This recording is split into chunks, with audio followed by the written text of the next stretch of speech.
We're live. Let us begin by acknowledging that we are gathered today in Mi'kma'ki, the ancestral, present, and future territory of the Mi'kmaq people. Today, we gather with the intent followed by the Living Peace and Friendship Treaties, with respect, cooperation, and coexistence. We are all treated people. I now call the May 23rd, 2025 budget meeting of the Town Council of the Town of Mahone Bay to order. I will take any additions to approve the agenda. Any additions? Councillor Carver. Just the move that the agenda be accepted as circulated.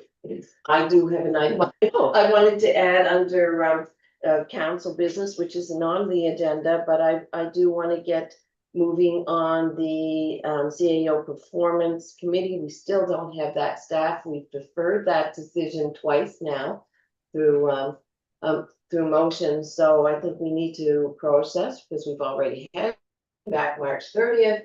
And we haven't had even a meeting to discuss that meeting. So I think we need to move forward on that. So I would accept a motion for Councillor Carver has volunteered to sit on that team. Councillor Wilson has said. We have to approve the agenda first. Okay, So I move to approve the agenda with as amended. okay. Seconder? No second. Okay, all those in favor signify aye. Opposed nay. The motion is carried. So we will move first into the council business before we hit the budget. If that's how you, Yeah. since there's no council business on the agenda, if you wanna add it as the new Yes, number. so one on we the will agenda, add it as the new number 2, and number 2 will be 3, and we'll move it every number down as such. So, the performance policy is, under responsibilities, says there shall be a CAO review committee to facilitate and support excellent communications and positive collaborative effort between the CAO and elected officials. The committee will consist of the mayor, deputy mayor, and the most recent deputy mayor. So we do not have a most recent deputy mayor. So where most recent deputy mayor is not a member of council, council shall appoint another member of council by motion. So I will, if people want to discuss this, we can bring it. Councillor Wilson Kind of missed that, so it's the mayor, the deputy mayor, and one other. Yes. In lieu of Francis, yes, and I understand Councilor Carver expressed an interest. she has expressed an interest. Then I make that motion, that the committee be constituted of the mayor, the deputy mayor, and Councilor Carver. Okay, is there a seconder? Councillor Feeney, seconds the motion, any discussion? These are all previous members of council, no new members represented. Collins. Collins, oh, sorry. Yeah. Not that Forget that would that. matter. To be frank, I'm early. Well, if we're gonna start delineating between when we got elected, then I guess Councillor Carver will be running every meeting. Well, some committees do say the next it's just person representation. with the number of years. Yeah. Will make We'll up vote that it. committee. At least that's This one does not, I thought it had said that. Well, that's good. Okay, all right, so, ready for the question? All those in favor signify aye. Aye, opposed nay. The motion is carried. Thank you very much, congratulations. We will set a meeting time sometime soon, because we haven't even reviewed our May, it was March 30th, sorry for that. But we had a wholesome discussion with our CAO that day, and we still haven't documented anything from that. So anyway, we will proceed now. Thank you very much. That's a bit of housekeeping that has been on my plate. I can take off. All right, we will now move into discussion about the draft capital budget. I didn't get a printed copy. I asked for a copy to be printed. I didn't get it. so Oh, sorry, I'm not up. Is I it changed distributed since it, the I last just noted that if only the final page, which you got a printed copy of the last one. Oh, just the final page? Yes, Oh, and you okay. didn't have that insert from the last meeting, but I Oh, did I want do to have print copies if you needed them, so apologies for that, I didn't get the message that you Okay, were looking for. I sent one last night, but it was, I do have that if nothing's changed. Yeah, only that insert on the summary that added the additional status of various external contribution bodies. Could we get copies of that? Of the additional, the insert? Yeah, if you don't have that, that was handed out at the last meeting, then we can. just Oh, print no, maybe that I one do, page if that But I would be- probably do have Is it it in this this one? mess of papers. No, it is the one you were looking at, but it's Oh. a new version of this. Oh, handed out okay. Separately.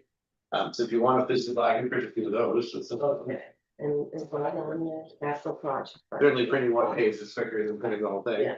It's this one, Council President.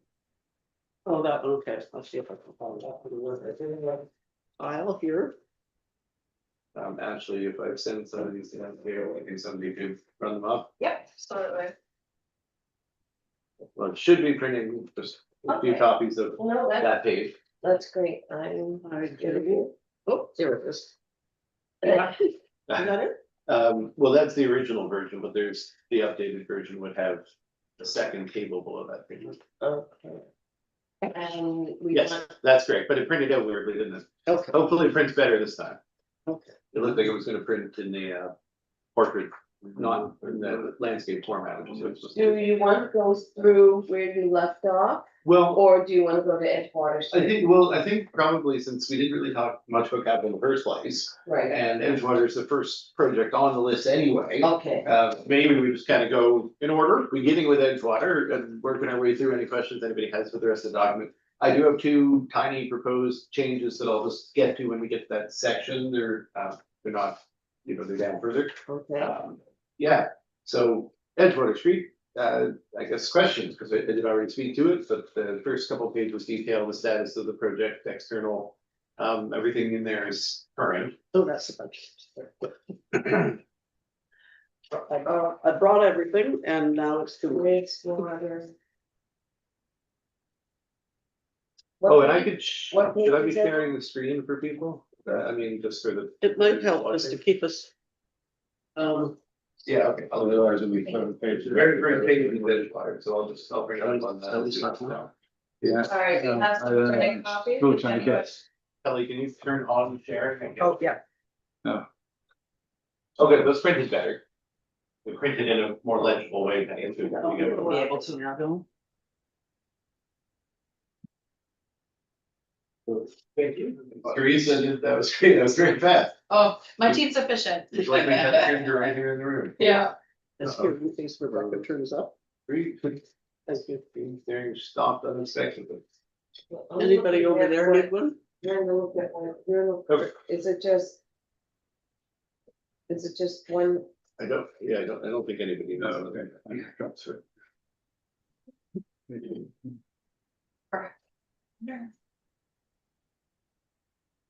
So if you're looking at the Zoom, are people Is this able to yours? see? Yes, it is. Okay, I got that, yeah. Yeah. So this is. Feel free to use what it. If I make it Okay. Larry stuff changed. He's also sharing his screen. Can the public see this?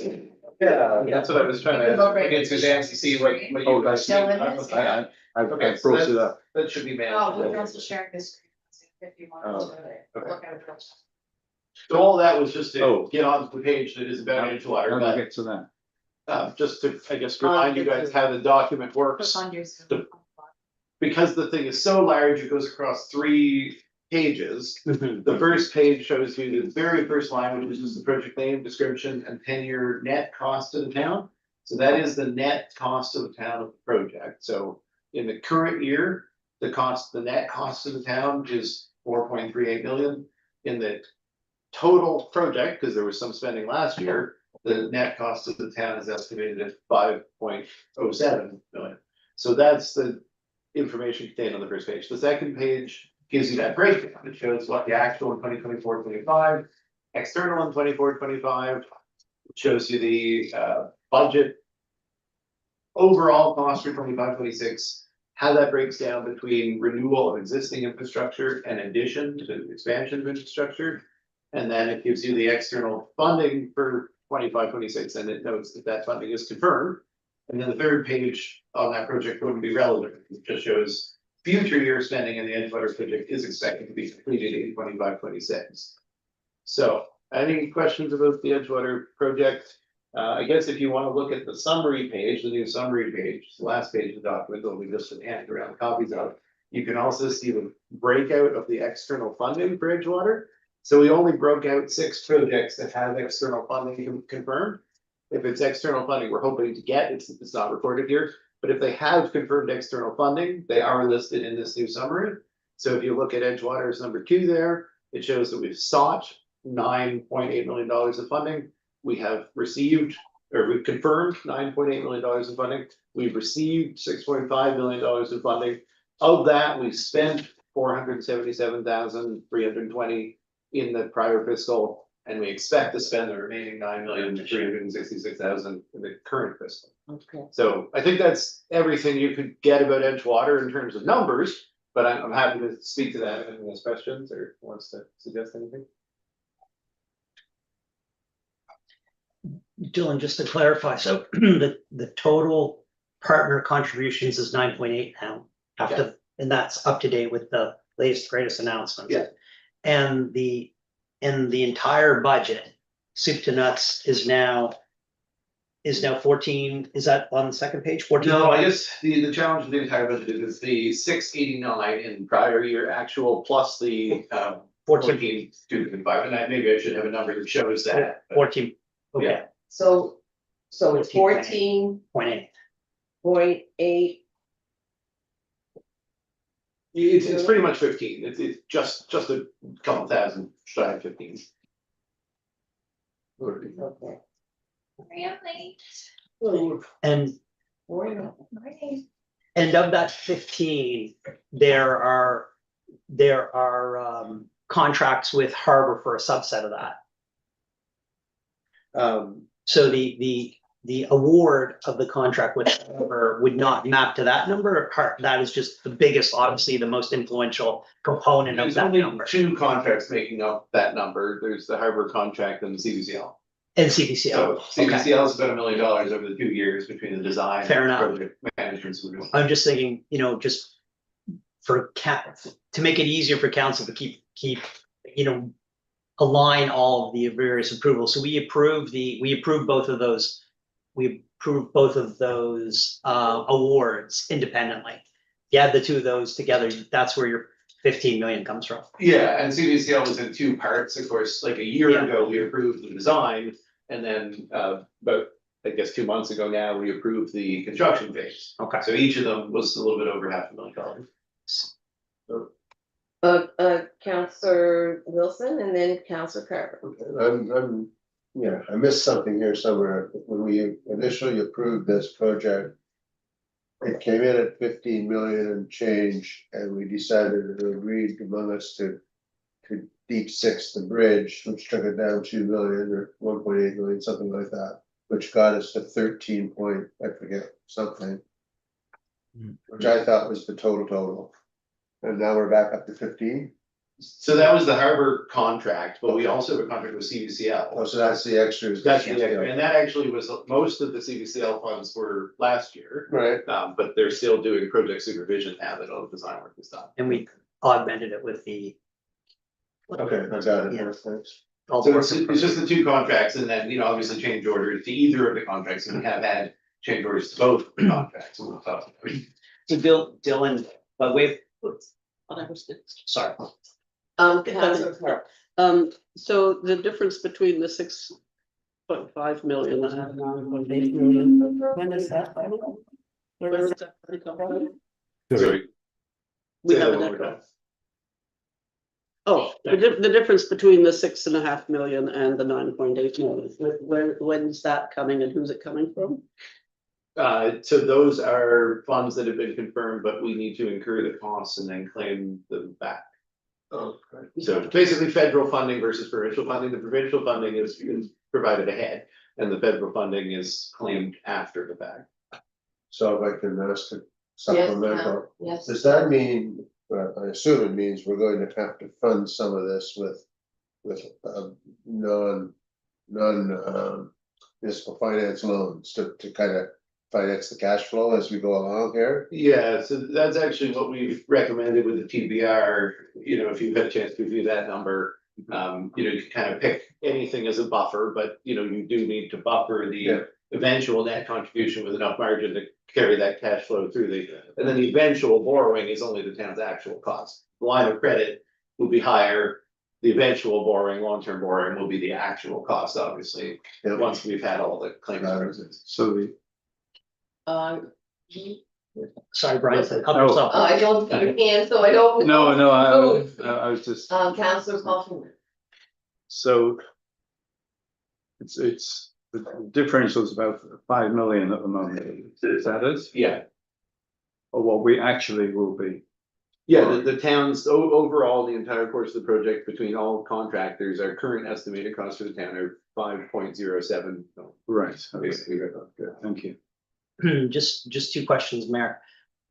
One, I'm assuming there's gonna be carrying costs associated with the town financing and providing all the interim financing for and cash flowing the construction project. I guess one of our lessons learned on the solar garden is that those costs can be real over a 40-week period because of the materiality, how much money we're floating, and just making sure that where we're borrowing the money from gets fairly compensated. So, like, I think as the project, you know, evolves, I would just try to keep good track of those interest costs and make sure that they're appropriately attributed to the project, so we can reallocate when the federal government comes in and the borrowing comes in, we can, you know, refund the borrowing internally to the right sources with compensation. I think that would be an aspirational objective. And the other thing, in that, from a communications perspective, I do think it's important for us to have a complementary signage along the project that aligns to our view of the budget, not necessarily the provincial and federal government's view of the project. So we've got a lot of partners, but when people drive by the sign twice a day as they wait by the stop sign, they see a number like, I think it's 7.5 maybe on that number. Yes. And I just think there's a lot of community confusion around, is this only a $7.5 million project? But when I think we've just said it's 15, so something we could do to augment that would be helpful. Yeah, I'm happy to speak to that. So technically, as of just a week ago, we confirmed that all the funding can be put Yeah, out, which still fair enough. here in the document. And now we can update the sign. Yeah. What we're also talking about doing is having maybe a small announcement event in early June, perhaps at the bandstand, to give our federal and provincial reps an opportunity to speak to the funding that hasn't been announced locally. It's been announced in the form of an omnibus. All the funds across the country or the province have been technically disclosed, so we can talk about them. But we would like to maybe have a little event, so that is in the works as well, but we will get the signs updated, and that was always the intention. But yes, I think the Okay. estimate probably on carrying costs is gonna be about $100,000 to $200,000 of interest that we'll Yeah. make. Cause it's 3.3 million that is tied up in that claims process of the Yeah. total cost, and will probably be a couple of months. Or longer. who knows? Okay. So do we know where that money's coming from that we will be using to supplement? So yeah, that's the discussion that, you know, Councillor Wilson brought up of, we would need our $5 million, we would also need a buffer to, you know, cover. Yes. Yeah, so then when we get a temporary board resolution from the province, we need to use a number that is sufficiently higher than our anticipated eventual net costs. And then we go get a line of credit from the bank Right, in that amount and use that to cash flow through the whole project. And then at the end of the project, once that is all, you know, said and done, claims are processed, we know the final amount, we debenture that amount and pay off the line of credit. Oh. So that's the usual process, and it should just be the spring debenture, like the Yeah. claims, the project cost should all be incurred by the end of December. Claims should be processed at least reliably within 3 months. I think that's reasonable. I know the solar garden didn't go that way, but there was a lot of complexity to that. So, you know, I think we will know in time for the spring debenture what our final project costs will be, and then it'll be converted to long-term debt. okay. Any discussions with that? Anybody clear on this process? I guess it's common,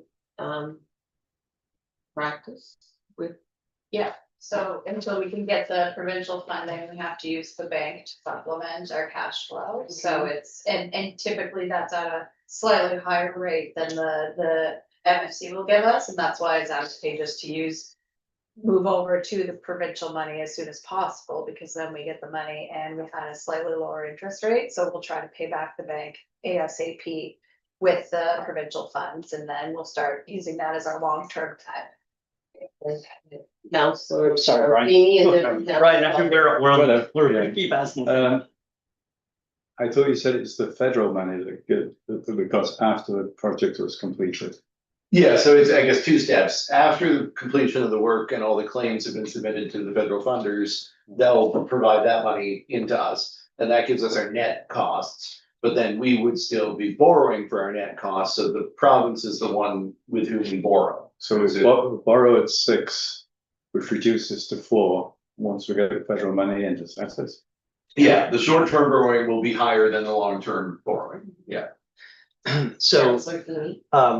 so Mayor, I mean, if you, would be standard practice, if you look at the financial statements that we reviewed last month, you would have noticed like 2 large short-term borrowing instruments, which have subsequently been paid off. And then they're replaced in some measure with the long-term borrowing. And so I think you can absolutely see, just if you refer back to those March 23 statements that we took a look at 6 weeks ago, you can see how that mechanics works. You see there's big short-term borrowing, and of course that was associated with the fire hall and the solar garden. And then when the federal government money comes in and we resettle with the province, then all of that short-term debt, which is albeit at a modestly higher interest, gets converted to long-term debt at a low interest. You can kind of see that, and you see that in the updated schedule that we looked at the first meeting. You can see there's no, I guess, Brian, the point is there's no short-term debt in the town anymore other than the operating line. The 2 long-term instruments are gone now Yeah, and the short-term should only last the duration of of the construction. project, yeah. Correct about that. So the town, I guess what's the takeaway here? The town doesn't have short-term debt other than the operating line. All the short-term debt is only periodically in place while we do a construction project. And then when the construction projects are done, the short-term borrowing gets eliminated and gets converted to long-term debt.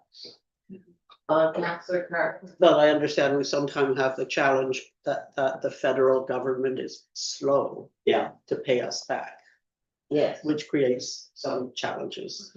And we really don't, know very well in this case how quickly they'll go. Like, once we get going, we'll have a good sense with each of these federal programs, but ACOA is very fast, but they're a very small part of their funding. Mhm. Like, I guess just the key, just not to reiterate the point again, we just need to make sure that when we're borrowing from ourselves, we repay ourselves with financial compensation so that town general doesn't have to hold the entire burden of that. Because, if you look at the last 2 projects, town general has provided the interest to fund the borrowing.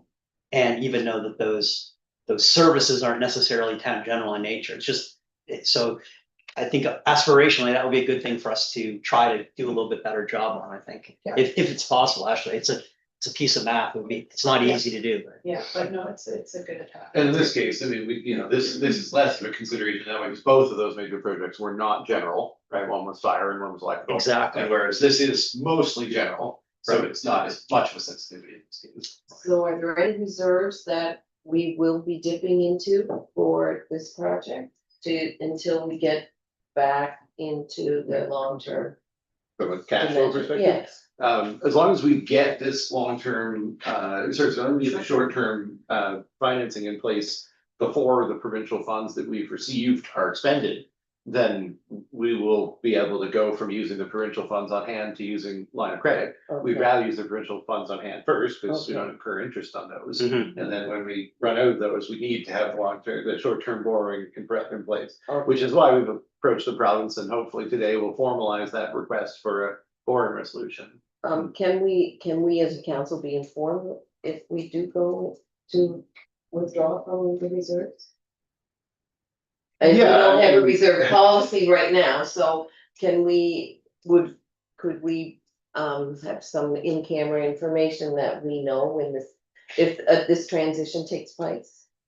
Yeah, if we reach a point where we have no money on hand from the province for this project, Yeah, and we don't have borrowing set up, we'll just be using any available funds, and we will definitely tell you if that happens. Fair enough. I certainly do not like Okay. to imagine that scenario, because we, No, we, but the province's supporter, will run out of money. there could be change orders back. Yeah, no, it is possible. Change orders with, and I dealt with Blue Note. Yeah. In my previous life, there were many change orders that cost a lot of money, so I'm very aware of what can happen on a construction. Strong project. after dealing Yeah. with the Blue Notes project. Yes. Deja vu.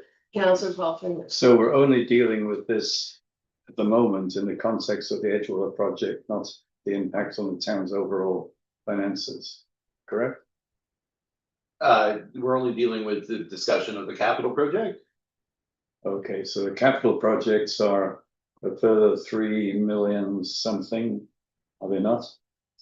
Yeah, so I guess, this is sort of talking about debt and the debt dimension of the capital budget. So while we're on the capital budget, if you want to jump down to that, it doesn't matter if it's the old version or new version, that summary sheet does show at the bottom, external borrowing. So if you click online under source of funds on that last page in your document, and I'll skip it for the, the public don't have it up here, one second, I'll put it back up. Remember that I'm also controlling what the publishers all let you tiger. Yeah, that's why. Last page. So what I want to point to on this last page is the top line, source of funds, external borrowing. So you'll see there's two external borrowing lines because we haven't presented the utility budgets at this time. So external borrowing town general, external borrowing fire, and there will also be external borrowing electrical and external borrowing water. But those haven't been added yet because we haven't had the presentation of the utilities budgets. So you see the prior year accumulated external borrowing in town general is 558,000. And then the current year anticipated external borrowing in town general is 877,000. External borrowing fire, 1.1, that's the new fire truck. Those are not Edgewater, so this is everything else, everything other than Edgewater. That's our total anticipated external borrowing. You add those two lines, but there's also under both water and fire, prior year accumulated external borrowing of a little shy of $500,000 for each.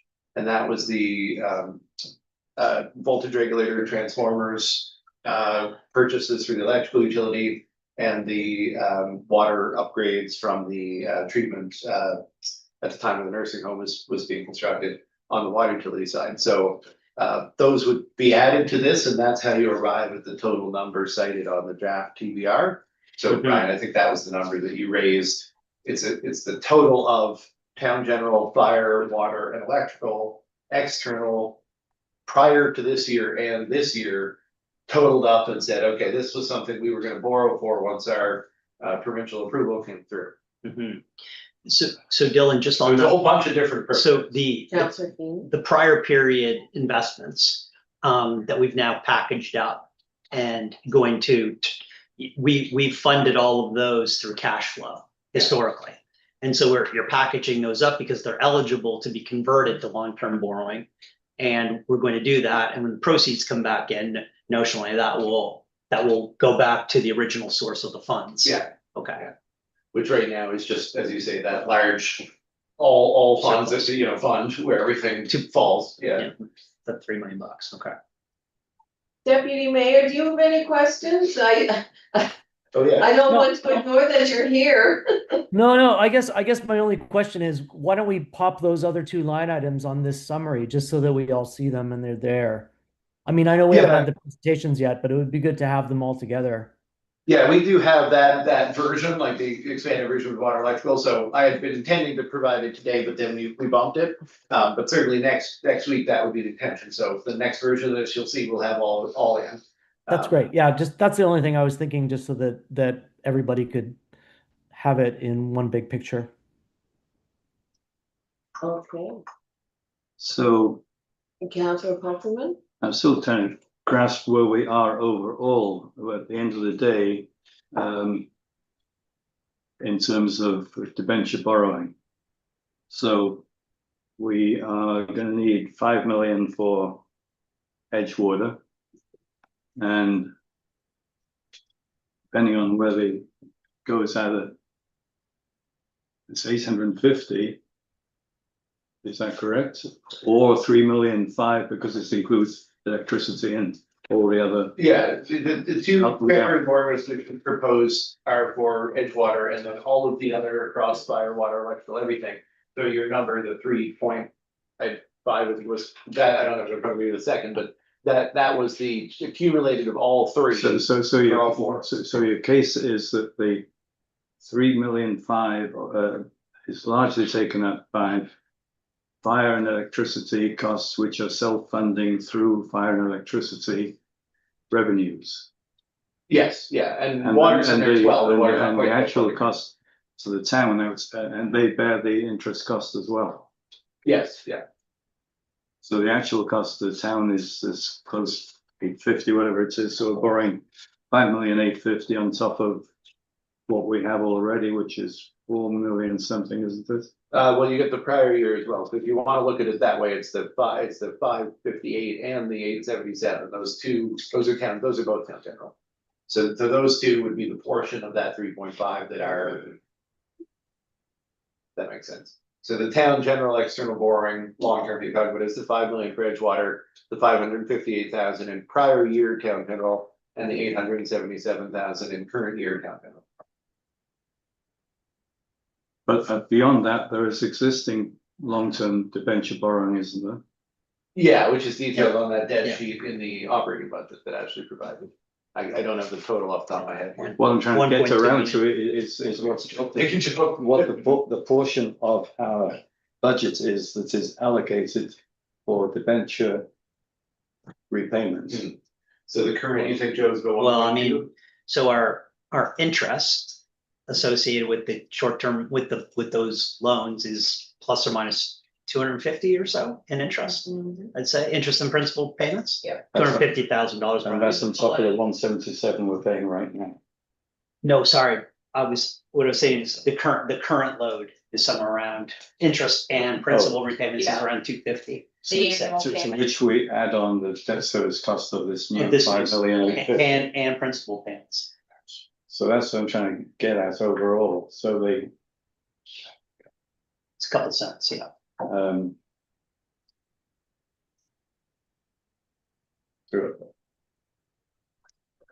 The interest on the 5 million will get converted next year to an operating expense that will have to get borne. Yeah. But it's paid for by capital.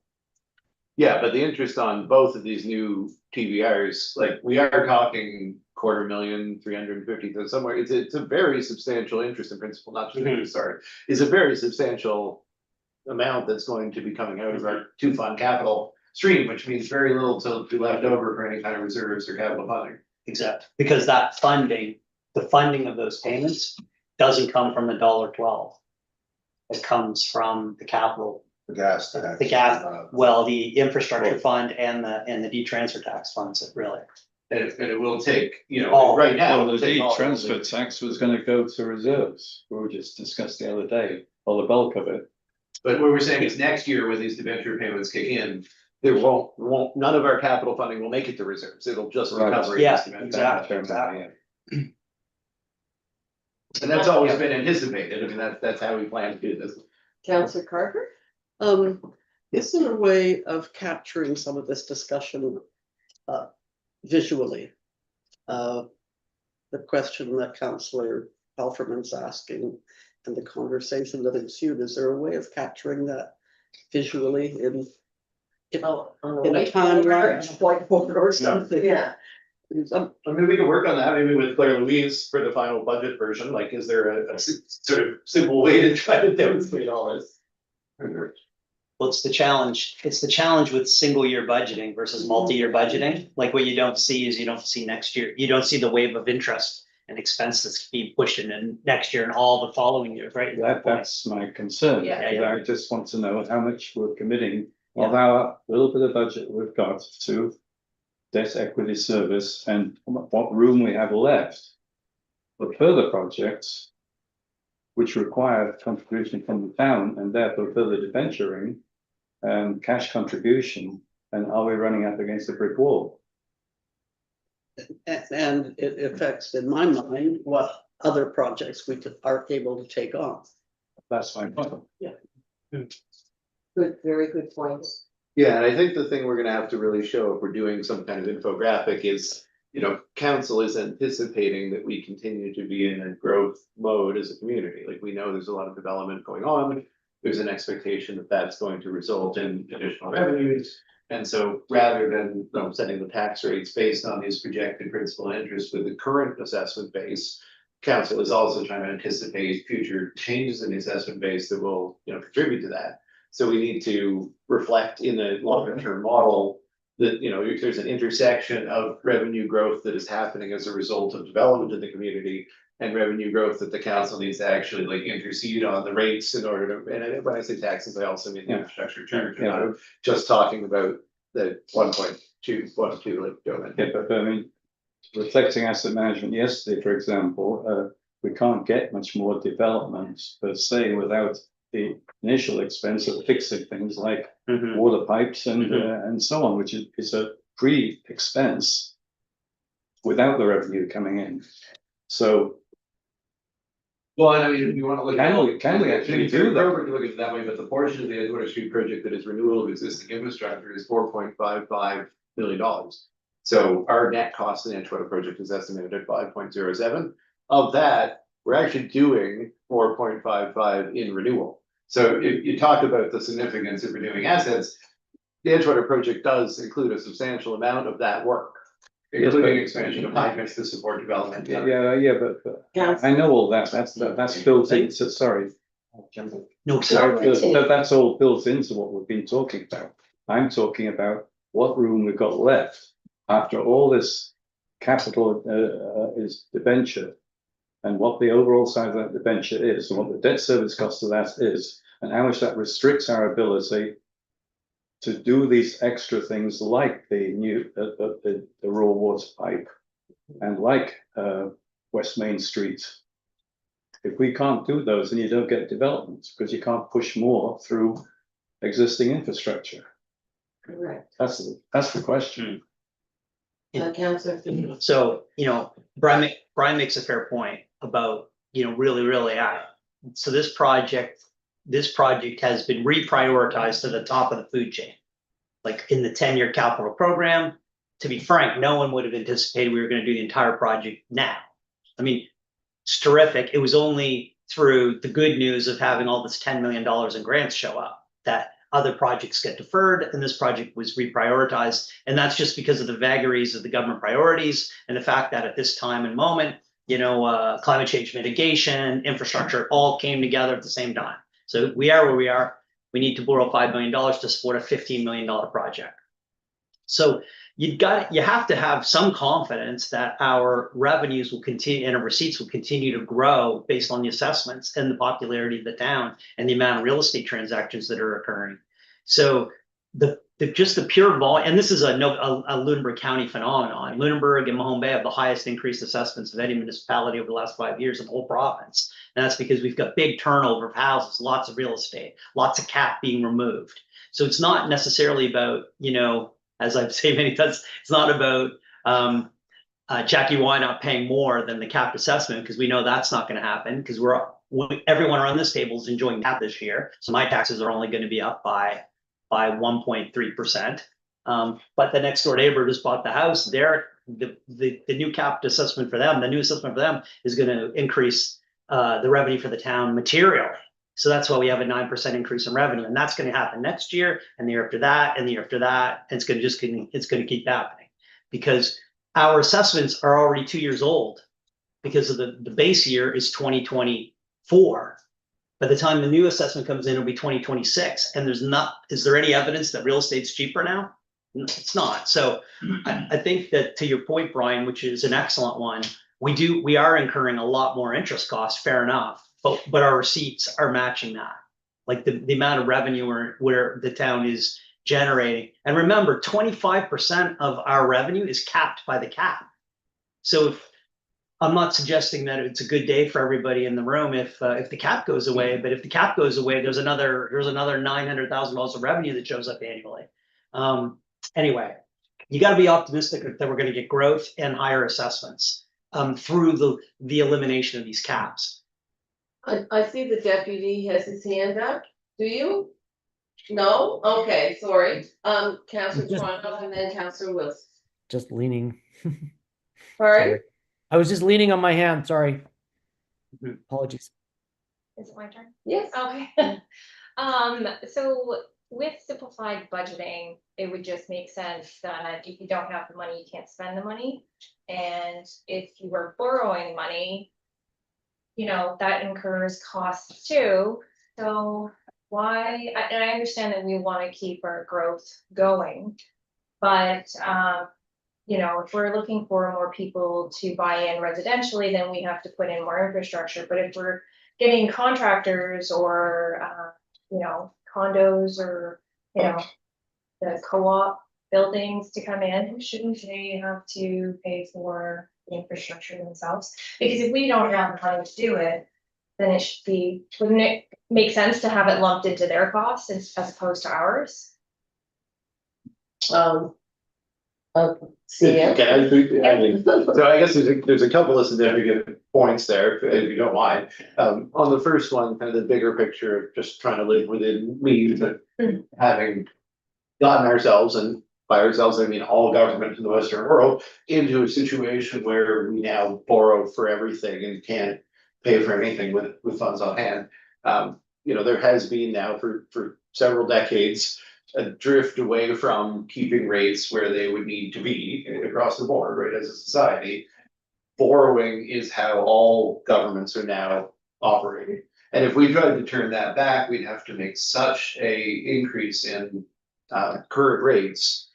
You know, we would essentially double current rates and spend 10 years doing no work just to get the kind of funds on hand that we would have expected to have in the 70s, for example. Like this transition from having the funds on hand because we charge enough to put that money aside and build up those big reserves, to not doing that at all and keeping rates as low as possible and pushing every cost in the future, is one that hasn't been about Mahone Bay or even municipalities. It's been every government in the Western world, and it's coming home to roost. So that bigger discussion, I understand is kind of horrifying, I think, to think about, but we're by no means alone in that.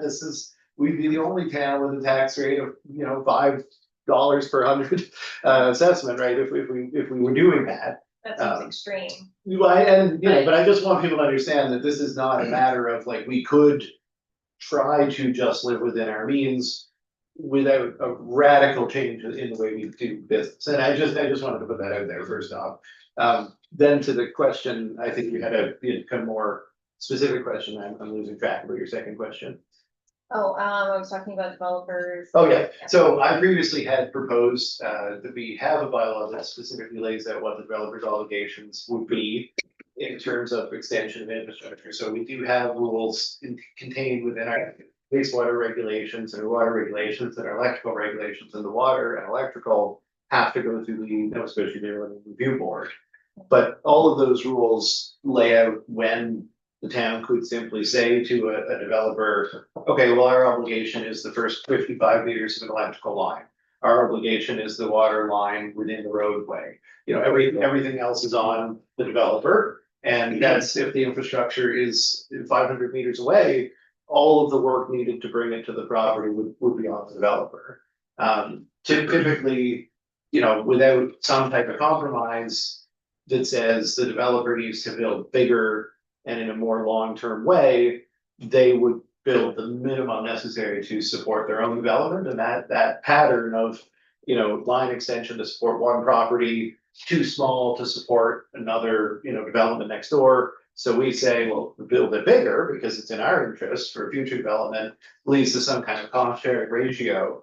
And that in the HRM is expressed as a formula, and a developer knows going in exactly what the expectations would be. And in our case, that is not expressed in that way. And it is generally kind of unclear. And I did flag recently on our list of policies that, you know, I would suggest we revisit having a policy or bylaw approach that makes it very clear where those lines would be drawn with the developer.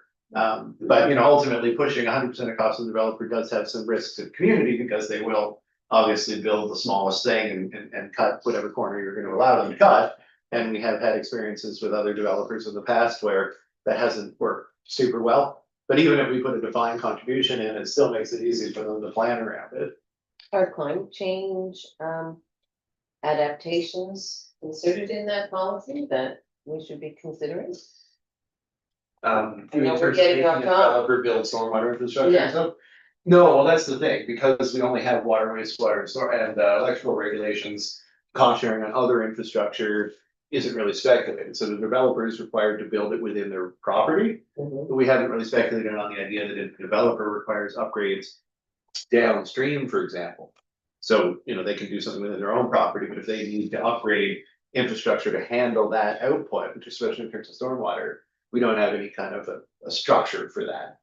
But we could do policy. Yeah, we definitely could impose that type of structure. So, I was also, but shouldn't we kind of try to move, like, where we can generate our own income and collect interest on it, shouldn't we be trying to do that though? Do we do that? Do We certainly collect interest on funds we have in the bank.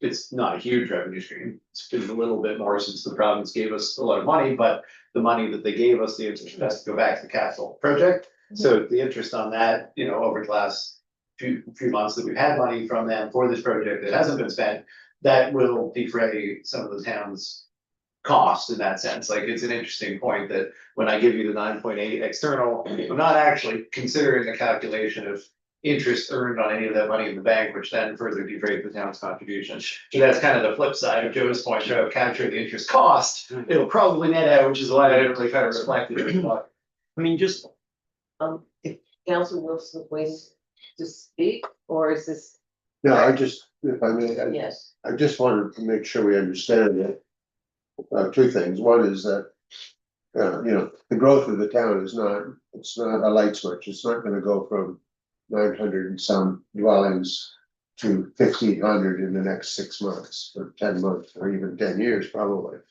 So it's an incremental, our growth is incremental, but it's not hugely quick.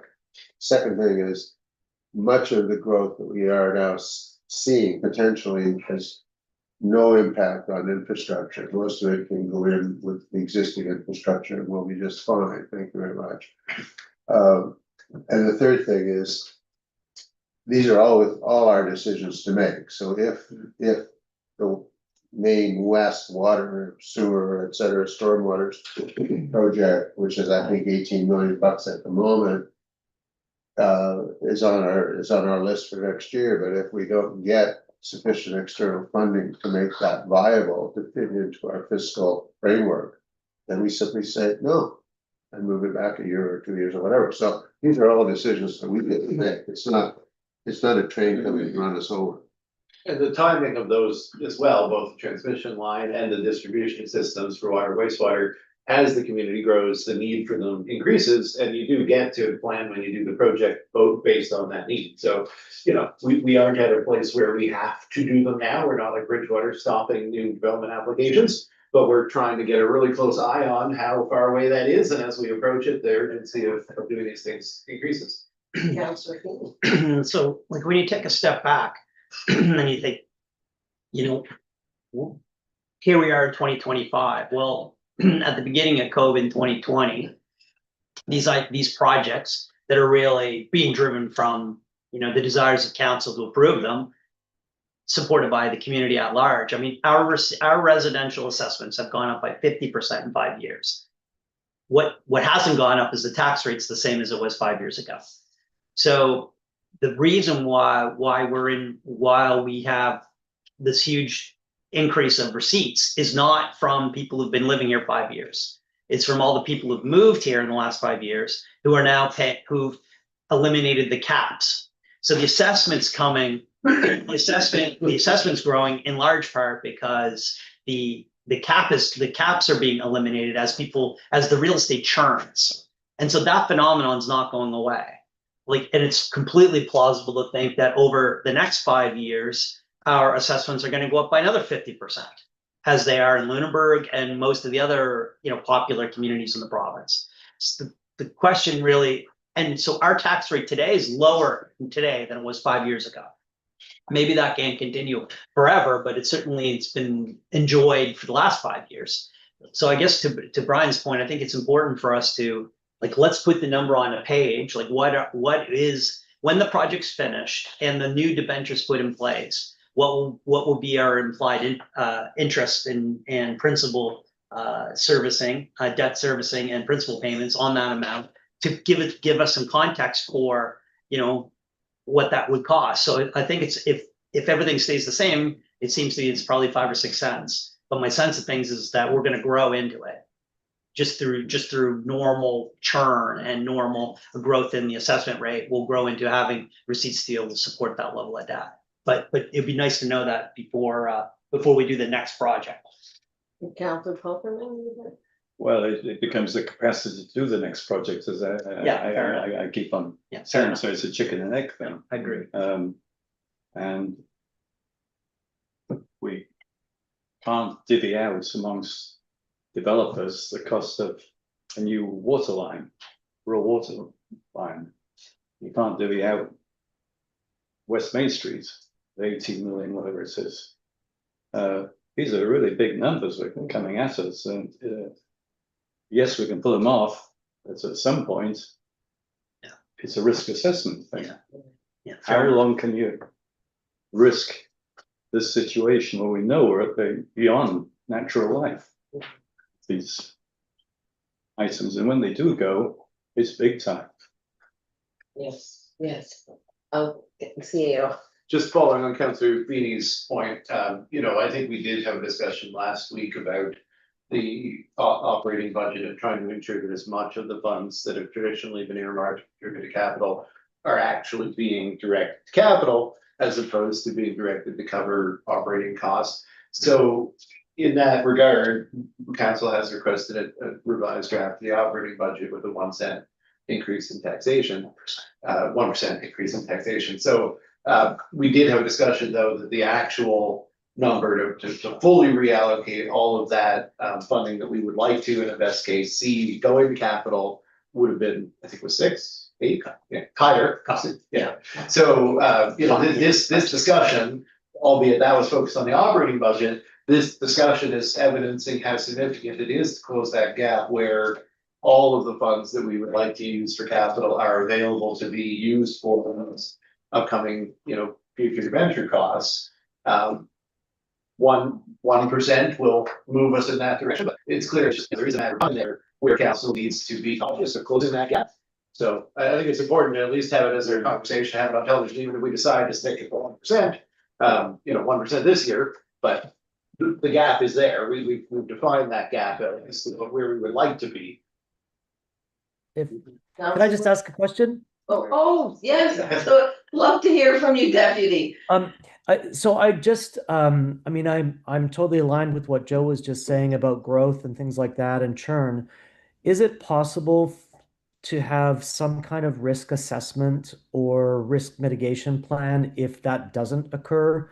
So what if things flatline, or what if we go into a recession or a downturn for whatever reason, right? I mean, I think in the last few months, we all got spooked by the tariff conversations and trade war, or whatever we want to call it. I think it would be reassuring to know if there was straight growth, if there was a downward growth trajectory or an upward growth trajectory at the same sort of, like you just said, Joe, like 2020 to 2025 is 50% more. What if we had a 25% downturn kind of thing? I think that kind of risk mitigation or risk analysis would be really useful moving forward. Mhm. Yeah, well, to the idea of doing it, where we have, revenues projected out into the future and increasing debt servicing costs projected out into the future. If you end up with that as a graph or something in the document. Yeah, just to, You could easily do a couple of them. You could do, here's the business as usual version, here's the version in a. yeah, just for everybody's sense of peace of mind. I think even a Councillor simpler, Dean. sorry, Mayor, I think even a simpler way to start would be to augment the debt schedule page that you already have in the deck to not, like, we don't want to drive an astronomical amount of incremental work in Ashley. Right. But I do think where we have that where we have the debt schedule, if we could just attach the line item for the principal and interest payments and then augment that by the next debenture, I think that would illustrate one of the nuances is of the municipal finance corp financing is you pay more as the loan matures, right? Because it's not flat line. I think that's right, isn't Yeah, it? yeah. So like even a 3-year view, actually, I think, would answer a lot of Brian's point, which was a fair one to make. And I think just give us some context, like, okay, what Right. contextually, how much money do we need annually to finance Edgewater? And let's say that the borrowing costs, because we're financing this over 30 years, I believe, is the plan. Like what are the interest and principal payments? Let's call it worst case scenario, $200,000 a year. What does that mean? Well, that how many cents of tax base would that be? Okay, so show a future, like a 3-year future, Take your best guess. on it. including Edgewater. Cause I can tell you exactly what our future payments will be on the On the current existing. debentures, Right, but then add the Edgewater. as a proxy. I guess both of the TVRs. To all of project, yeah. Yeah. And Might be Right. $500,000. So converting them into cents on the tax rate has often Well, led people to no. controversial conclusions. I No, know you no. just asked for that, but I. sorry, don't, just the raw number. Yeah. Okay. Like what does the raw You can do number, the math. just the raw Yeah. number, yeah, just the raw number. What does the raw? Right. Council preference. So in because of the West Main Street project was mentioned, I'm just trying to find out what it looks like going into the future, and I'm having a hard time reading this. Yeah, it's especially difficult because the water utility is not in here, so. Oh, If you'd like, when we add the water utility in, I can break out West Main in a manner similar to Edgewater, so. it's yes, just like yeah, up at the thank top. you. That Yeah, would be it was a helpful. little bit awkward because a lot of the West Main Street project is water utility. Right, And that would just be an absent part of the budget, so. right. In the case of Edgewater, yes, there is waterworks, all the waterworks on Edgewater are the town's work. Notionally, when we added the section of rehabilitation from parish, we could have said that that was water utility cost. We haven't said that, that may be something town wants to consider in the long run when we do the debenture, it should the portion of that cost that is an association with the renewal of existing water infrastructure, which is not a lot, right? It's only this portion from parish that had water. But if that's renewal and it's a water utility expense, we could take the small portion of the Edgewater debt servicing and allocate that to water in proportion to that expense.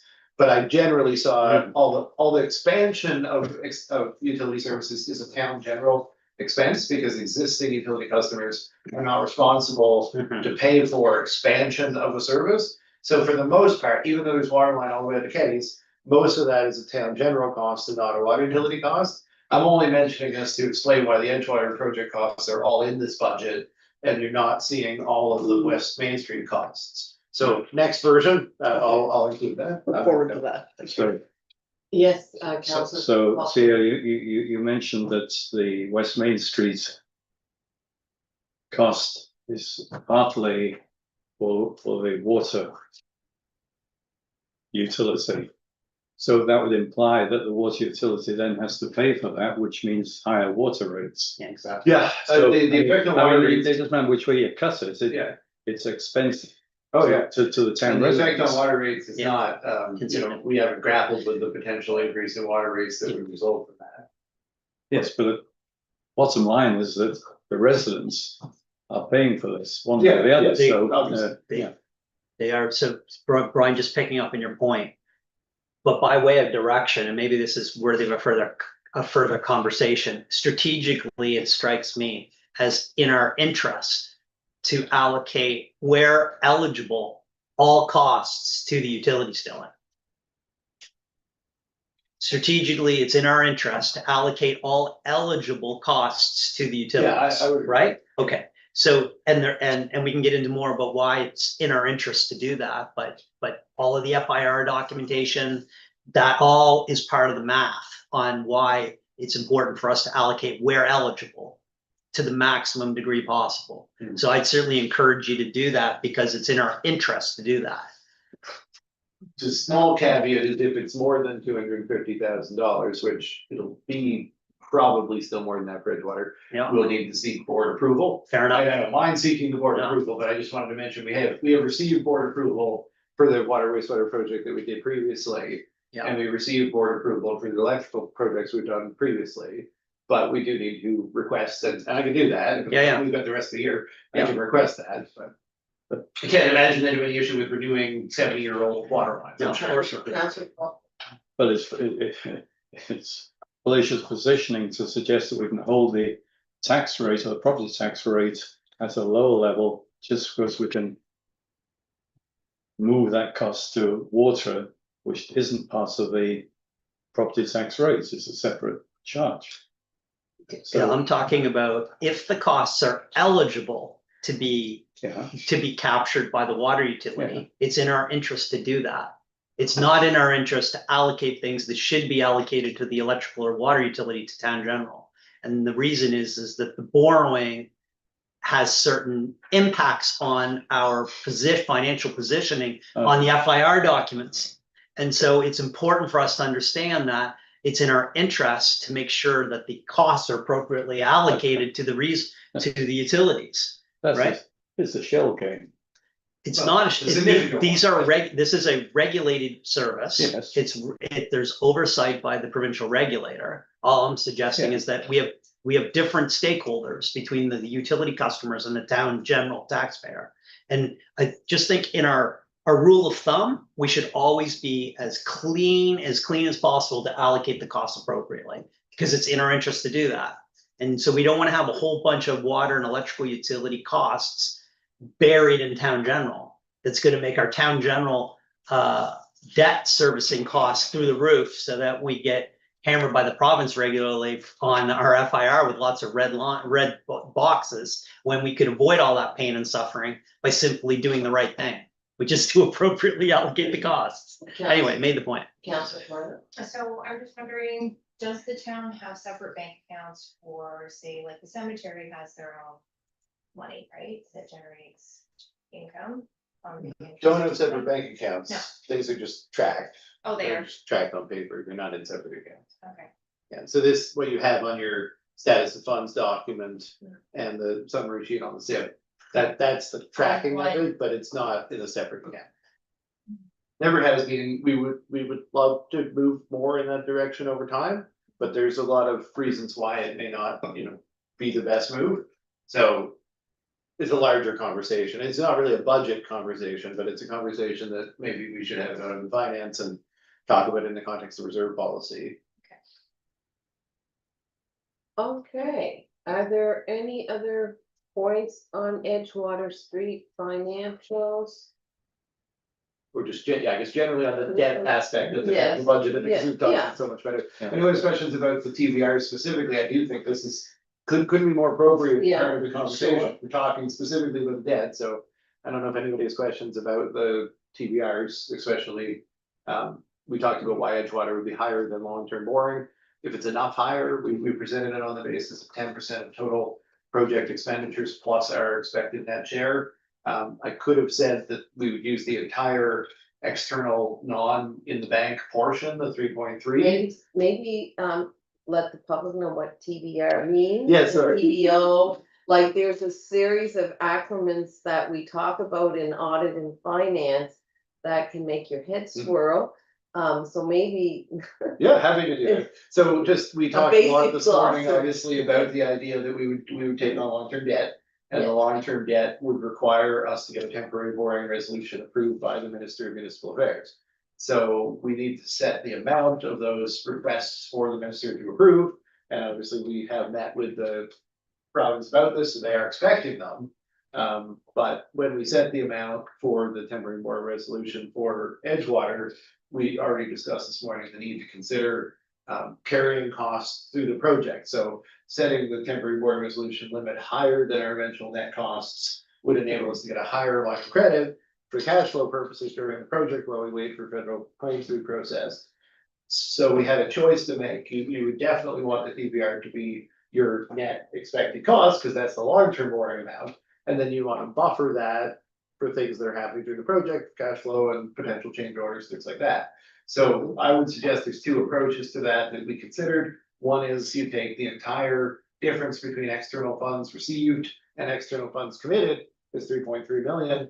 The other is you take a percentage of the total project 10% of the total project, we're thinking about half of what that total external would be. So the presumption there is that we would be able to actually receive the external funds as we're going. And we would never be more than 50% of the external funds away, like, we would never have incurred costs on federally funded components in excess of 50% of their value without having received claims. So we're not anticipating we could carry the entire federal external that is not in the bank. We're anticipating that as we go, we would be able to stay within about half of that amount. If that seems fair, but Ashley and I would obviously love to go, hey, we need actually all 3.3 million for that, carrying costs, we need all of it. But we did talk to the province previously, we didn't have that large of a buffer in our projection. So I think, by way of a compromise position, we could live with the math that we've used to calculate the TVR amount. We think the province would understand and live with that number. Council Wilson. So if we went with the larger number in the temporary borrowing resolution. Is that, we don't have to take it all, do we, if we No. choose not to? We just sort of, when the province runs the approval, they consider the resulting ratio, they would imagine the entire thing ending up as long-term debt. Yeah. So, they would maybe be a little uncomfortable about that level of long-term debt. But, it's really down to how they understand the need to have a buffer in the process, right? This is how we always would approach this. We would just say, So 12. Yeah, I hope I can get this out straight. So we're borrowing, the short-term borrowing is ostensibly for the Edgewater project and for the other items. As you mentioned, the accounts, the bankers, we have a simple bank account from which is allocated out of various different categories and so on and so forth. So the presumption is that we've pretty well used what we have available, and therefore we have to go to the short-term borrowings. Otherwise, we wouldn't be going for short-term. I wouldn't say we've used it. I would say we anticipate the turnaround process from passing a temporary board resolution to having the Bank of Montreal open a line of credit and giving us access to be as much as 3 months. And within 3 months, we will have used all of them. Yeah, So we have to do it. that's in terms of where we've used cash from, if you will, to get this far. This borrowing will replenish those and accounts, if you will. Well, that applies more to the second TBR. So with the Edgewater project, the money we're using. Yes, I realize it's the second one. Okay, well then, should we follow the question of, is there any other question on the Edgewater TBR before I I see. with the other TBR? I just want to keep Yeah. it clear for people. Any more So questions? the Edgewater thing On was, the how Edgewater? far do we go above? Yeah, I know. Is the That's fine. methodology? That's fine. And to Councilor Wilson's suggestion, we could go for the larger buffer, but we'll see how the province would Sure. receive that. My last question on the first boring resolution is that, my sense of things is that the mayor and the deputy mayor and Ashley and the CA all met with the province, and they have an expectation of what the boring resolution is going to look like. We are generally constrained by some feedback we've received from the province. That's fair to say, isn't it? So, albeit I'd prefer to have to go in with the larger number to give us more flexibility, but my sense of things is that will just cause us more heartache. So let's just go along and get along, which is, I believe, what your recommendation is, Dylan, is the number that you have here. This is kind of like, so. Yeah, the 6.5 is less than, or is more than what we initially told the province. Right. But the net of the two TBRs is relatively close to what we initially told the province. I don't think they're gonna be shocked by it. So Okay, that's- fair enough. I think they might be a little shocked by going for the full 3.3 as a buffer, because it's quite a lot more than what we talked about before. Well, we'll deal with the ramifications. Anyway, that was the last thing for me, Mayor. Okay, Councilor Carver. Well, while we're talking about the TBRs, in the text of the whereases, can I comment on, Yes. the 1, 2, 3, the second whereas, the second line, I would suggest, and maybe it's not required, the capital budget for this fiscal year will help to specify which year it is. as opposed to just saying this fiscal Yeah, year. well, actually, yeah, we probably, this is the pro forma language of the board resolution, so we really want to check the municipal affairs. You know, do they want us to change a detail like that, but I think we could, if we wanted to pass, then we could consider that just like a typo correction. Yeah. Yeah, It's in the whereas statements. Yeah, that's cool. Okay, so do we want to move on to So the second. Second. TBR? Sure.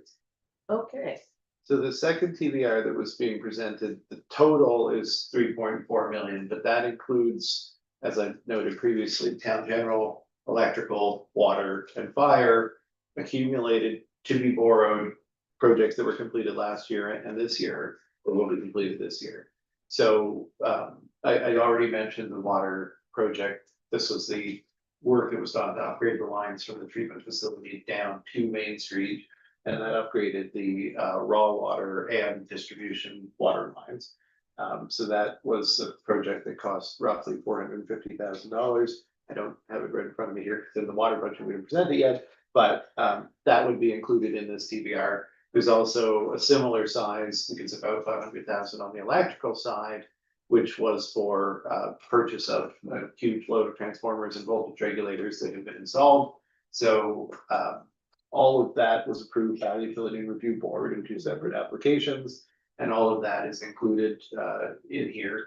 And then what is detailed in the actual documents that you have, the rest of it, on that final page of the summary page at the end of the capital investment plan, and that's what you're looking at there. So that's the town general and fire. So the fire 1.1, that's the purchase of the new fire truck. Now, we talked at the last meeting, and the council also brought up, if we find out that the fire truck with all the bells and whistles and final version is more than that, then our TBR will be too low, and we'll just have to cover the difference out of the fire equipment reserve, which is a very reasonable thing, and there's some funds in there. We're probably talking $50,000 at most. I think it's just that this was the, when you buy a vehicle, there's always some stuff when it gets to the end of the day that they do, some additional costs and. And then when's that being picked up again? they're going out to do the final inspection in a week or something, Yeah. very, very soon. Yes, Yeah, within the month, I yeah, would say within the month. Those arrangements are being made for travel out too, so I looked at Ashley, because And the check has pay to, for travel for the fire Yeah, members to yeah. go out to Yeah. inspect it, Which has been budgeted. yeah. okay, So, yeah, that's the fire portion. yeah, and the money for that is coming from a borrowing. Yeah, so this is all what goes into that second DBR, the 3.4 million. Okay, But then the town general, so this is the 558 prior, 877 current. This is for just a couple of projects that are actually detailed in the budget in the long 40 pages of document. So just to help you guys navigate through that, if you're looking at the source of funds column, so this is the second page of any of them, so just look at page 2, you'll see for Edgewater source, and it says external borrowing, EB, that's your source, external borrowing. So that's essentially how you if you read down through the document, any project where the source of funds is listed as EB is funded from external borrowing. So we do have a couple of projects that are listed as external borrowing other than the Edgewater project, and these were mostly approved last year and they're already underway. That would be the Fairmont Pine Grove stormwater diversion project, which was concluded last year. That would be the renovations to this building and the public works garage building. And those are the only things that are currently going into the external borrowing town general. But then we also have, if we were ever to in the future, and the lift station refurbishment under wastewater is also town general, remember wastewater costs in town general. If we were ever to do work on the wharf, it is also cited in the 10-year plan as an external borrowing initiative. Those are the only external borrowing initiatives in this document, in the entire 10-year capital investment plan as it stands now, other than Edgewater and West Main. So everything in the budget is in this TBR. If that's all of the projects that have been completed or this year will be completed, for which we said we would borrow external. Now, one thing to consider is some of those are straight up 30-year, Some of them are 20-year, like, so just for the public, the way that we would calculate the term over which you would borrow has to do with the useful life of the asset. So when Councilor Feeney referenced earlier that Edgewater would be a 30-year borrowing, that's because the assets entailed in the Edgewater project are all, with the exception of payment, expected to last for sure 30 years without any intervention, and longer than 30 years in most cases. Like our water lines are over 70 years old, so the new water lines in Edgewater should not need work within 30 years. It's fairly safe for over 30 years. But the fire truck is good for 20 officially, likely 30. We usually wouldn't borrow it over more than 20, because 20 is how long it's definitely our first out, vehicle according to underwriters. And then building renovations work, you also usually wouldn't borrow over more than 15 or 20 years, because the building renovations work is not likely to be good for longer than that. So, that combined TVR term, maybe we say the combined everything, actually, we can run the numbers, it'll come out to a decimal point, but maybe we pick 15 years based on the average, maybe we pick 20 years based on the average. So the Edgewater TVR is 30 years. I would suggest not more than 20 years on the other TVR. So just the length of it will obviously spread out. It'll increase the overall cost for interest, but it'll decrease the annual payments on that. And then those annual payments, just to our earlier conversation, get broken out between town general, fire, water, and electrical. And that was where Councilor Feeney's point was, we should make sure those allocations are going where they should be going. And the town general portion of this 3.4 million TBR is only about a third. So keep in mind, only about a third of that is actually on the town general tax rate. Of by tax rate, I mean the infrastructure charge, that's the transfer taxes. So I don't have any of those questions about that, but it is all like you can detail it right down to which projects and everything. You just kind of. Counselor. Sorry, Brian, I'll be brief. So like thematically, when we talk about these TBRs, we're thinking about future spending and financing future spending. But the reality is that some of this, because of the borrowing windows, because we can't go to the bank teller every day. We can only go to the MFC occasionally, twice a year. And so if you don't get to the window quick enough, you have to wait to the next term. So some of this borrowing that we're talking about this morning is actually converting investments we've already made into long-term debt. So, which thematically is a good day, because we've been talking a lot about our cash flow, our cash crunches, because we've made all these investments with cash on hand over the last year. And now we're converting our previous cash payments, because I'm assuming Fairmont's done, right? Oh, yeah. So, I mean, Fairmont's a good example. Came to council September last year. Costs were double what we thought they were. We funded it. Did not do the street behind us and all that work. That was like 600 or 700 grand, wasn't it? That project? Yeah, it's about 600, but we also got 100,000 in external funding. Fair enough. So, but the point is, we wrote all the checks. Like, so all those checks are at the door, and the town doesn't have that money anymore because it's already been paid. So by this temporary borrowing resolution is not just about incurring brand new debt. I think that's the point. It's actually repopulating bank accounts that have previously been drained to fund things that we already did a year ago. And that was Right. Councilor Falconer's point that kind of Right. brought us to discussing this TBR. Yeah. This is the TBR that fills back in the accounts that have been used to pay for all of this to this point, including when Ashley cuts the final check on the fire truck. That's coming out of cash on hand. That's funds that need to be repaid then through the TBR process. So when we get this TBR, when we get this debenture in the fall, it goes right back into the accounts. It's not paying off a short-term line of credit. It's because there is none, as Joe mentioned earlier. Counselor Falconer. So we're not using, maybe we probably are using property tax revenue coming in now. Certainly my check was cashed very quickly. Yeah. Thank you for that. For replenishment of past operating expenses. Yeah, I mean, right now, these are all carried, so like. When we bought those transformers for the electrical utility didn't actually, put out funds for that. The funds just came from the same town general cash account as everything else. And then when it's reconciled in the long run, the electrical utility takes on the long-term debt obligation. So the debenture borrowing puts things back to rights without getting into current year's Yes. property tax revenues. Yeah. Okay, just, this is just part of this 400, whatever it says, on the transportation capital projects. I mentioned this the other week, this is getting picky, but there was it mentions on 25-26 budgets, which is included, that the new sidewalk and curve on Fulberg Road, 160 grand, is part of that total. We're going to defer that. Yeah, I don't know, let me just, all those projects.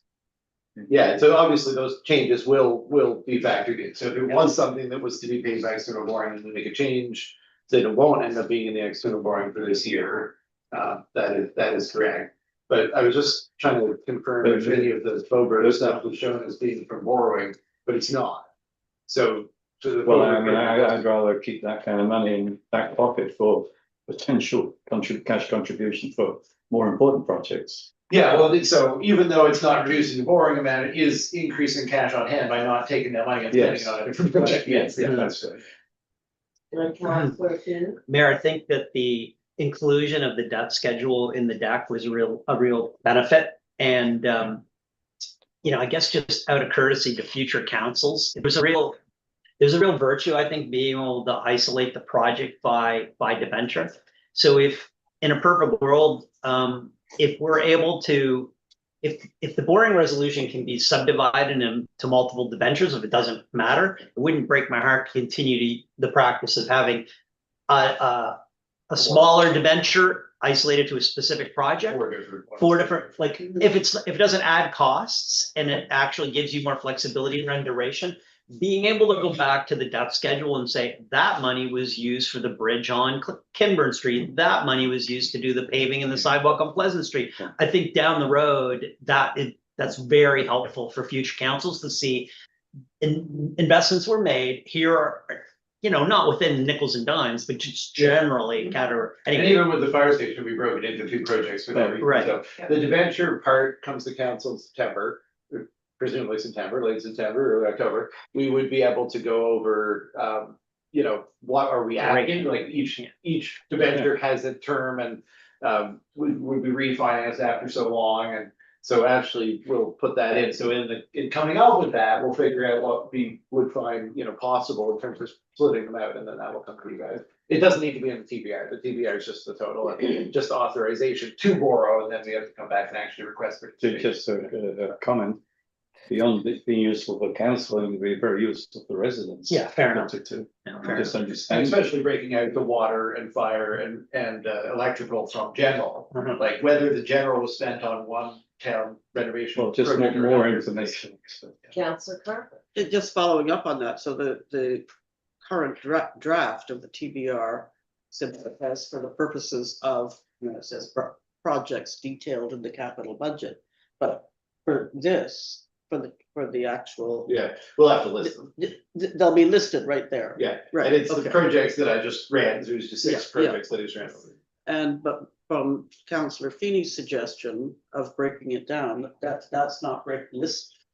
No, so the TBR is just saying, for these 6, the total is this, and then when we convert it to long-term, we'll actually pick a term for each of them, and Okay. that is more articulated, but that's only in the long term. And I think that's an excellent idea, have that segregated or separated out for future. Yes, And to know. Current and future. yes. And to note, just in case anyone's watching is wondering, we're not talking about going to get a short-term line of credit in association with the second TBR, the other projects assorted TBR that we're discussing.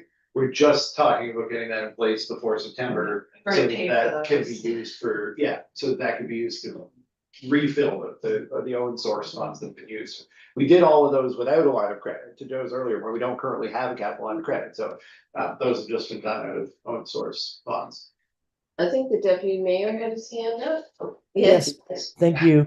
I think it would be Great. really important, and we don't have to do it now, but to set some time aside in the near future to create something for our town residents. We've been speaking about debt for an hour and a half, and it's a hot topic that people are very sensitive about. And I think if we could, perhaps with Ashley and the communications committee, sit down and create something that is a one-page simplified explanation of where we sit and where we stand with debt, I think that would be really useful. If we could put that on our to-do list. You sure was getting there. Sorry. That's what I was asking for. Yeah, I don't know. Yeah, exactly. I think we'll work with Claire Louise on it and it. Yeah. Did I understand the CAO to say that we do not have a line of credit right now at all? We have an We have an operating operating credit. credit. Right. We don't have a line of credit in the amount of 3.4 million that would be associated with all With the it, projects that okay. you would have But expected. we do as a town. We do have an operating. line. Yes, we do. And essentially that operating line of credit is being used to help with the cash flow associated with carrying all these projects. Right. Okay. Oh, Councillor Paul Freeman, Well, now no, you no, tell me no, your hand that. I know, well, I wasn't, Hello. I wasn't sure about asking, but since you picked me, I will.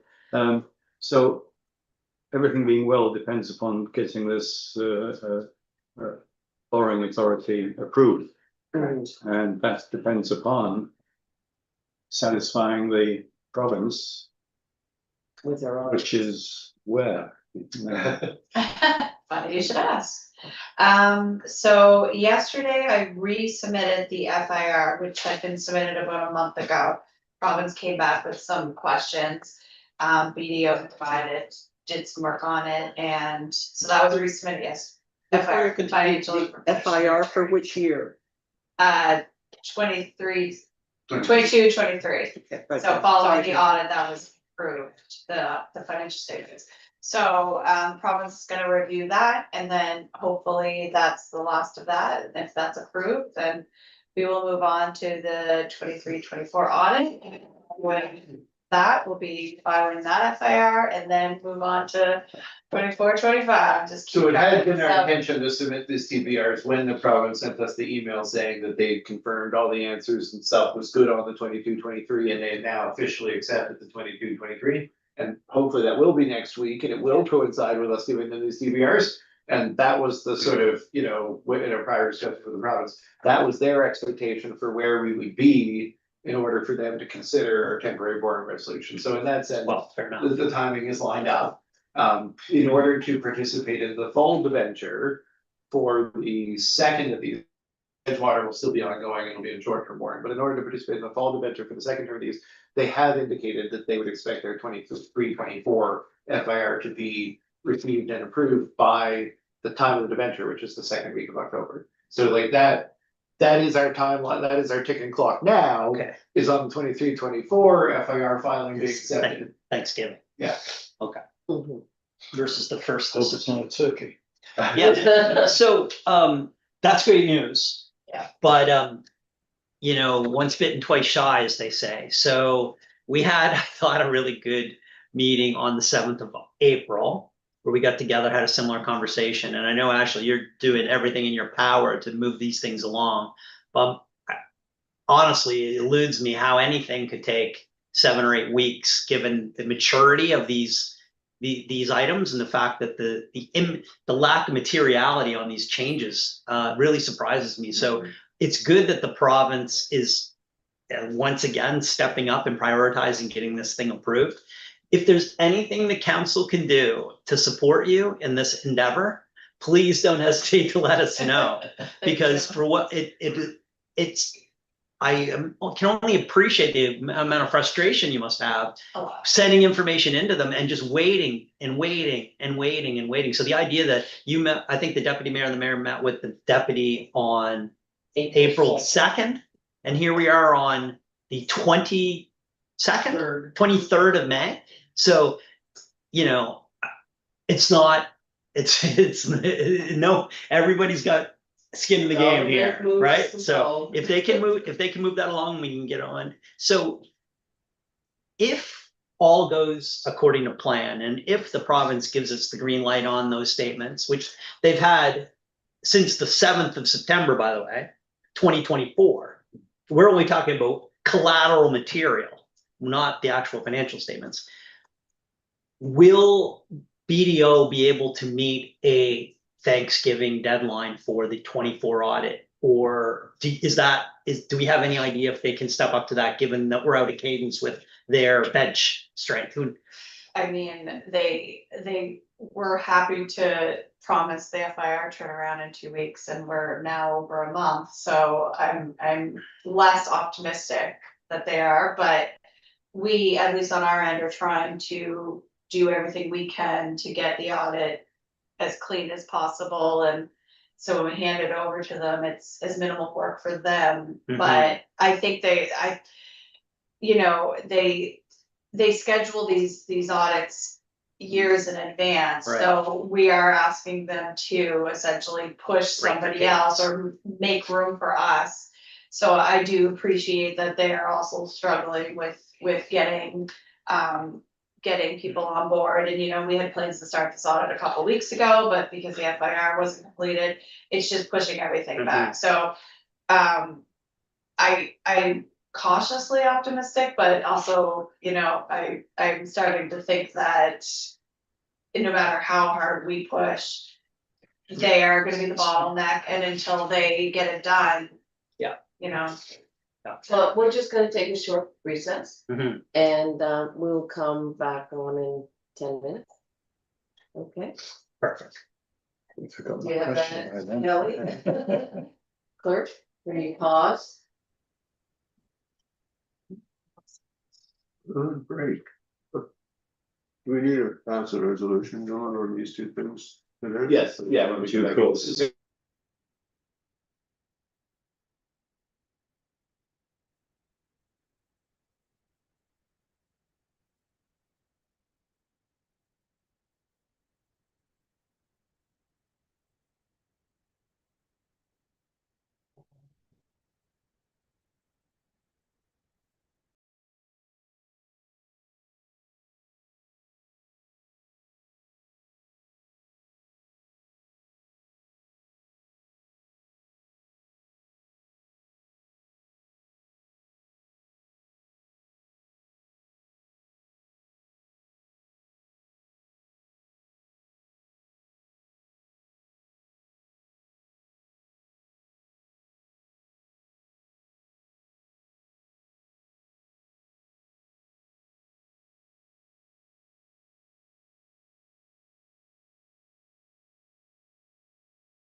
Thanks, you back. Okay, thank you. We will resume our meeting. Council Culverman, you had just finished, but I think you have something else. Oh, I just had a chat with Ashley, because I just want to get straight on where we were short term. So we've got 22, 23 approved. We're gonna be approving presumably the temporary borrowing right today, presumably. You then have to send that into the province. And the bank has to process this all through to allow us to draw actual funds, which takes time. And we've got a June the 15th payment. So all of that coming together sounds highly optimistic. I hope so. What was the June the 15th date reference? Isn't that the next big payment? For Edgewater? It was the end of each month. Okay, well, okay, so the end, I thought it was 15th. So next week, would it be? Dylan's still off camera. Yeah, so the payment is due next week, it's about $500,000, so Yeah. that's not gonna be too much of a cash. No, it's the next But they bigger one. grow exponentially from here, and the Yeah. September ones, like all through the fall, they're like $2 million. Yes, yes, exactly. So what are the odds of getting this through? I mean, I think if the province approves these when they're received, then we'll be on track. If they drag it out, then we'll. Well, yeah, see what but happens. for the bank as well. Yeah, I mean, the bank has been a pain, but if the province turns around fast, I think the 6 weeks outside likelihood the bank will take 6 weeks, so. You know, I would think end of June is still I quite think- reasonable. I also think we'll be able to make the end of June payment. I think it's the end of Yeah. July and particularly end of August that we're really. The end of August payment will be quite large, I think. Like, they're gonna start infilling sometime in June. And when they start infilling, that they're able to do so much more, costs are gonna go very quickly. But everybody in town wants them to finish this end as soon as possible and get out of the intersection. So we want them to finish that before they get down there, so the infilling will start when they finish this. And obviously, they're still working on that part. The ferries are waiting. Yeah, we'll be able to move, like, once the traffic control is all between Parish Street and Kenny's, it becomes a lot less of an encumbrance on the center of town. So it's just getting that out of the way before tourism season gets busy, but then the traffic control will still be obviously Preston and Edgewater all through the season. And it'll be outside of Parish, it won't be at this end. Yeah. Hey Dylan, you're still off camera, just by the way, Oh, thank you, Colin. I did forget that. just for our viewers. Yeah, just a black screen there. Correct. Okay, so are there any more questions about the Edgewater Street Road, the TBR? Otherwise, we can take the motion. Council Wilson. Yes, I'd just like to make the motion to, the council approve the temporary borrowing resolution as outlined in the text provided. I do not choose to read it all. Is there a second? In the, if I could say, I will say in the amount of, just to make it formal, whatever it is, $6,562,586, no cents. I decided we could spare the 40 cents. Okay. I'll second the And motion. second by Councillor Feeney. Any further discussion? And Councillor, will we insert the specific fiscal year? It just bothers me. It's so- Subject to confirmation from municipal affairs, but they're okay with us changing the word. Thank you. okay, I guess Almost. my only discussion point is if we could make sure that we add something around communications just to the general public. So, you know, that number that was just announced is it's a big number. So I think we should send something out in terms of communications. Can we make that a separate motion? yeah, can we do that as a second? Sure. Oh, sure. Yeah, I was just discussing. So yeah, sure. This, and then you can make a motion to that effect, deputy. Sure. Love to. Just to be clear, this motion is like the whole thing and you can't add to it because it's the whole page of words. Yep. Yeah. Fine. No problem. Readable. Yeah, okay, discussion done, okay, calling for the question, all those in favor signify aye, opposed? You didn't vote, Council. Oh, sorry. I agree. Okay, thank you. All right. The motion is carried. Mayor, just a thought on the communication, the collateral material on the communication side. I think it would behoove us to kind of really storyboard the project, like the 15 million with the funding partners, and make that the core of the communication storyboard. Versus the nuances and the vagaries of the inner working of the boring resolution, which includes a bunch of little sub projects. So if we were going to just be crystal clear on the messaging, to the deputy mayor's point around the project, I think that would probably be the most important messaging. Okay, so, okay, Councillor Wilson, First, or something. Oh, so if we're looking at a motion, it could be something like to direct staff to develop a one pager on Edgewater project costs and financing. Yeah. For public consumption, something like that. yes. That's perfect. Sorry. Okay, Councillor Wilson, Yeah, before I make the second motion, could I suggest that the communication piece, Colin, include all of the borrowing and somehow so we can combine it? Cause it's 10 million bucks in total, but having. No, can you, I mean, just putting my hand in just to be talking after you. I'm not kidding. Okay, so I would like to make the second motion, which is that we council approve the temporary borrowing resolution, the amount of whatever it is, $3,439,410 for projects detailed in the capital budget as per the text supplied. Yeah, as per the text supplied. and is there a second for that motion? That's Councillor Carver. Any further discussion? I'm calling for the question. All those in favor, signify aye. Opposed? Nay? The motion is carried. Thank you. And Deputy Mayor, you wanted to make a motion about communication? So Oh, just before he does, to Councillor Wilson's point, that's why I have a hand. okay, I'm sorry. Because it relates to before calling this motion, because it's the question of what's the motion. So I had suggested the idea of directing staff to do right now a one page on Edgewater project finance or cost of financing. And that's in part because we've got new federal monies, we've got new confirmations that haven't been put on the sign, and so good timing, you do the one pager and it goes out in association with that. But Councillor Wilson brought up another good point, which is just, having a one pager that details all of the debt, the new debt and existing debt. My suggestion with that is that be one page of the budget newsletter that goes out after the budget gets approved next month. So we would do a one pager on Edgewater because it's a freestanding item, and then we might do a one pager within the context of the budget newsletter that will be about all of the debt. That's just my suggestion, because we do a one pager outside of the budget, just like hey, here's our debt. It's not in relation to the budget. I'm not Yep, sure. that makes sense. Implications wise versus like Edgewater, which people are obviously expecting to hear updates on. I think that makes sense. Okay, Yeah, Councillor. that sounds good to me. I would accentuate the fire as the fire truck as a standalone investment. I'm sure there'll be a collateral piece of information will come out about the brand new shiny red fire truck.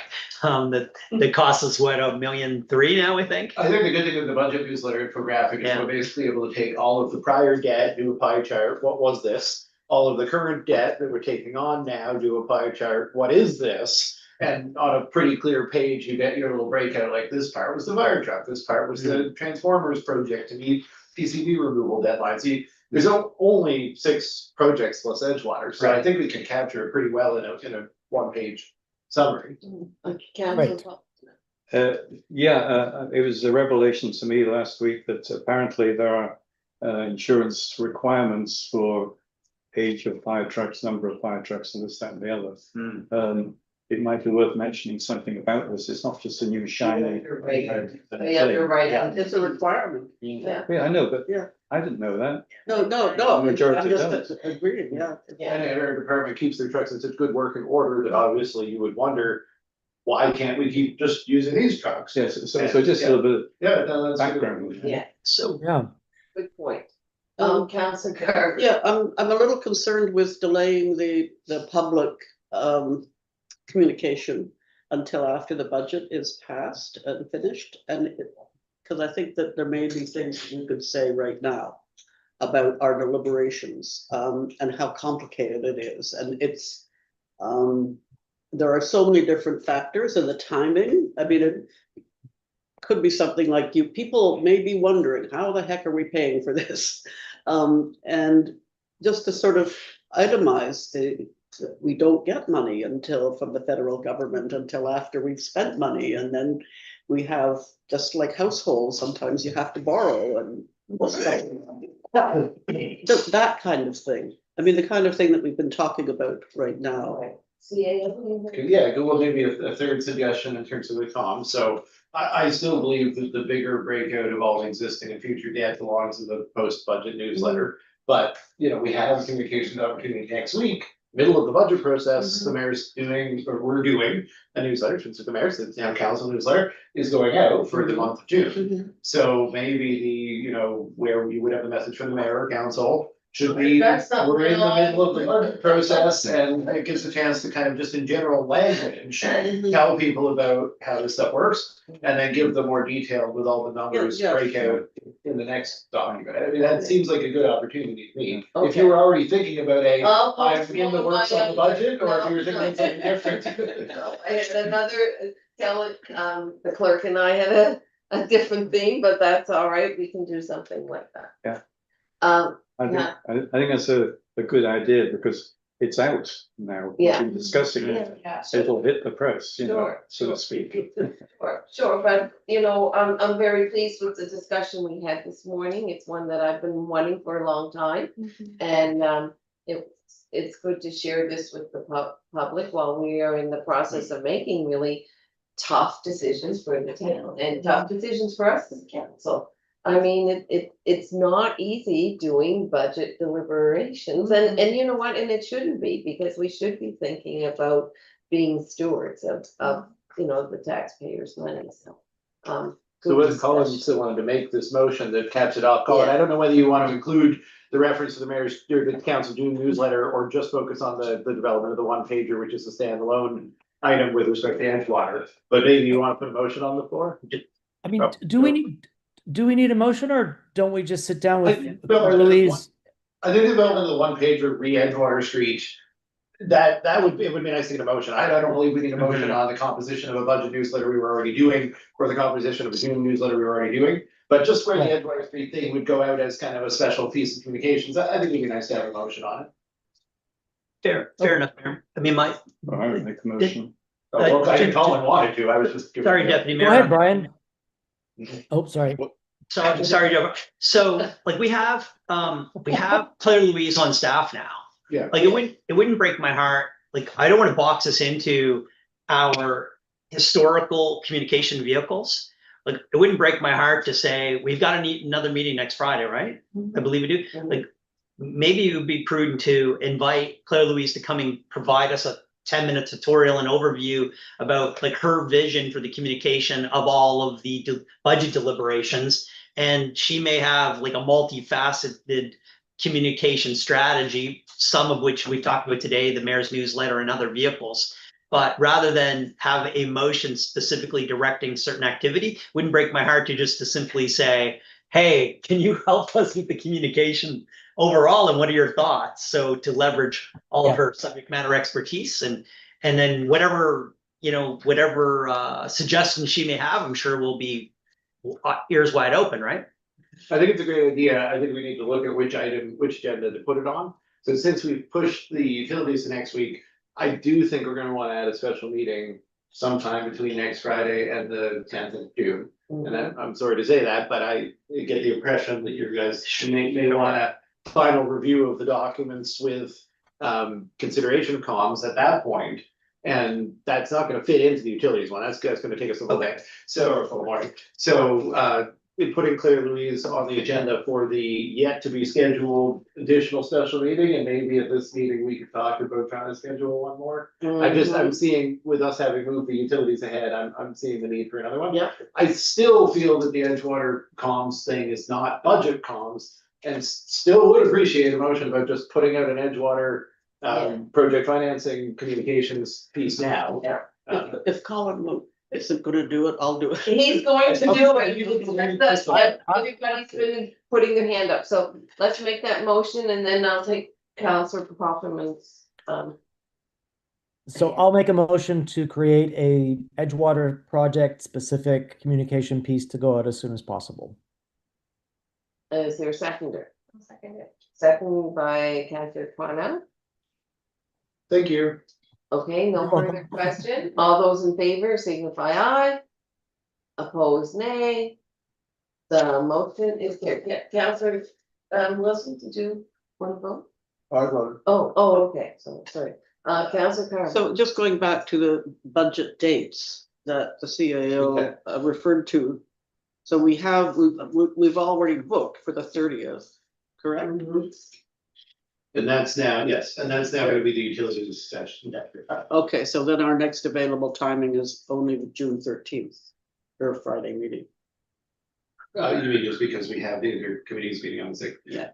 Yeah, I mean, what I'm hoping for is that we don't have it on a Friday, that we can fit in a short meeting focusing on the presentation of the final document of communications. And that could happen in the early part of the first week of June. So maybe it's in the evening. I know that the evening of the 3rd, we already expect the public hearing. I don't think that public hearing, I know Kelly sent out a nice 2-hour invite. I don't think that that's a 2-hour meeting. So whether that's something we thought we could do that night, or whether we would prefer to do it on Monday night, or whether we want to try to look for a daytime on Tuesday. All of those are options for me. If we're already talking, so we might as well put it Before the 10th? So yeah, the 2nd or 3rd are my suggestions Second or third, of June, the evenings or Tuesday, 3rd during the day. Yeah. How about, And the evening. Three- Combined with the public. 3 o'clock on the 3rd, maybe, Dylan? What time's the public hearing? 6:30, Yeah, I mean, or before, we can combine them, whatever. yeah. Anytime on the 3rd works. The 3rd should work. 3rd is a good day on my end, and I'm fine with either of those options. But what about the idea of having the public hearing at 6:30? It won't be long, I don't think, will it? And then having the budget meeting right afterwards. Sure. I mean, I think, we're not talking about more than a 2-hour meeting, it was 7:30, and then we should be out reasonably early. okay, on the third. So Kelly, maybe you could squeeze the public hearing invite to 1 hour and then send out a 2-hour following that budget meeting poll. So you get it on our calendars. And that's a good turnaround in terms of getting the final document in the package for the following week for its official final approval. Okay. That's good, and so it's following the meeting, Yeah, so we'll just have the one. okay, And we can decide if we're gonna come back here, which I think we probably should. okay. Just having the YouTube and everything. Mhm. a lot easier. Mhm. Did we finish the vote on? Yes, we did. Yes, we did. So I think, we've covered a lot of ground this morning, but I maybe wanted to wrap it around to some things that I thought we would be able to accomplish today with 1 hour left, if it's okay with you. I'm still trying to fill in my calendar. Dylan, just a final point of clarification on the capital program. I think Brian alluded to it earlier on. I thought we were all on the same page on the deferral of a lot of the investments under transportation. Is You're that, exactly saying the same thing I wanted to say. okay, sorry, I just want to make sure. We haven't got that officially. I would like to get that officially tomorrow. Okay, Yeah. would, So the things I wanted to cover, so one of them is doing a quick run through of the actual SIP and looking at things that would be punted into future years. That's a normal thing we go through. I would like to get some of that clarity so I can bring a new version of the SIP with those changes. The other thing is there's one item and maybe a couple of requests, but certainly one item that Public Works is looking for a pre-approval on. And there's 2 very small changes though on highlighted. So my preference for that, since we do have a closed session, would be to just go through the document for questions or suggestions. So if you guys don't mind, I better bring it back up on the screen for the public. And then if we could try to make relative haste through the document, and I'll guide that and we can just get the feedback and then we can make changes to the next version. That sounds okay. Okay. well, Dylan, in, I guess, in the. Transportation's the first part. In the interest, my takeaway, folks, just for sake of efficiency, was that there was a general consensus to defer the Hawthorne secondary road secondary exit. The Brian made the point earlier in the meeting about the Fobo Road renewal being deferred. What page are you on? Uh, Talk with you. No. I think those are the two changes, weren't they, Brian? Yeah, actually, I wasn't even talking about the whole Fulberg Road, but just the sidewalk and curb. But Oh, yeah. I am okay with all of it. The ones, the ones. We're in a working time, so. Your worship? Yes. Oh, if I may. Councillor Carter. Councillor Feeney, suggested that we had reached some agreement last time about, not addressing the Hawthorne Road secondary exit.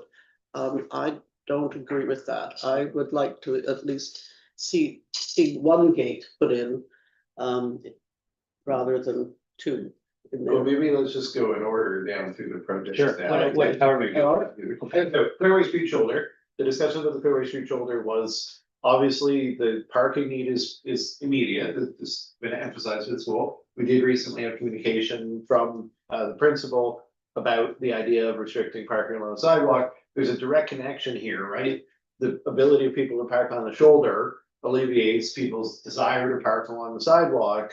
While there is actually no lane width to accommodate two directional traffic on Clearway with people parked along the sidewalk. I strongly maintain that parking along the sidewalk indefinitely throughout the day is a safety hazard on that street. So, you know, if we're proceeding with that limitation of parking, and if there is some concern for the school around the availability of long-term parking, the long-term parking should be off-street. The Clearway shoulder request is in that context. But we said that maybe we should be pushing it a year in order to accommodate development of an active transportation plan that would better inform future active transportation links in front of the school. So all that being said, are we in or out on, like, should I be moving the Clearway Street shouldering to the next year or leaving it in? Well, doesn't it depend on the conversations we have now with the school? About the Only in parking? the manner I just outlined. I'm not sure sorry, what part of that you were- Sometimes my brain doesn't go as fast as. So there is a direct interrelationship, I think, between the idea of having off-street parking and the idea of restricting parking on street along the existing sidewalk. So the lane width along the sidewalk is very narrow. There are not 2 lanes worth of traffic with school buses and everybody coming in and out. Having people park indefinitely along the sidewalk is something that I do maintain is a significant hazard.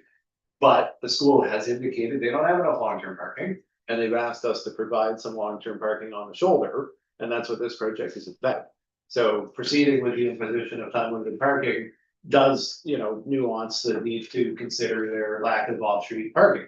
That being said, it's their responsibility to provide off-street parking, and the school underbuilt that, you know, with foreknowledge that they were underbuilding that, and that's not our school administration's fault. So, you know, But we were told they were consulted on this too. Yeah, And there's been they seem extensive to discussion of be, this with the school advisory committee. Lamar was in one of those meetings. I'm not sure if he connected the dots, but they would expect, the school advisory committee, they would expect the approval of the improvement to the shoulder to coincide with the imposition of time limit parking. If we don't do the shoulder, we do the time limit parking. I do expect they won't be happy. somewhere there's been a communication breakdown. Yes, we're working on that, but we only have a bit of time this morning. Well, I hate to see us make a decision being pressured that way on whether we proceed or not. Councillor Yeah, Carter. Can we leave the amount in the budget and when we get to the final budget decision, then presumably conversations will have been held, so we'll have. That was my point, but we only have a minute amount of time this morning. We're only talking about, do we want to move it? If you want to leave it, that's okay. Yes. Okay, So okay. we're not committed until we make the final vote on the budget. okay. And so it sounds like there's not support to move it. Let's leave it. Let's move on to the next item. I just want to be able to get through the items. Yeah. Yeah. Main Street, Boberg crosswalk relocation. They should go ahead.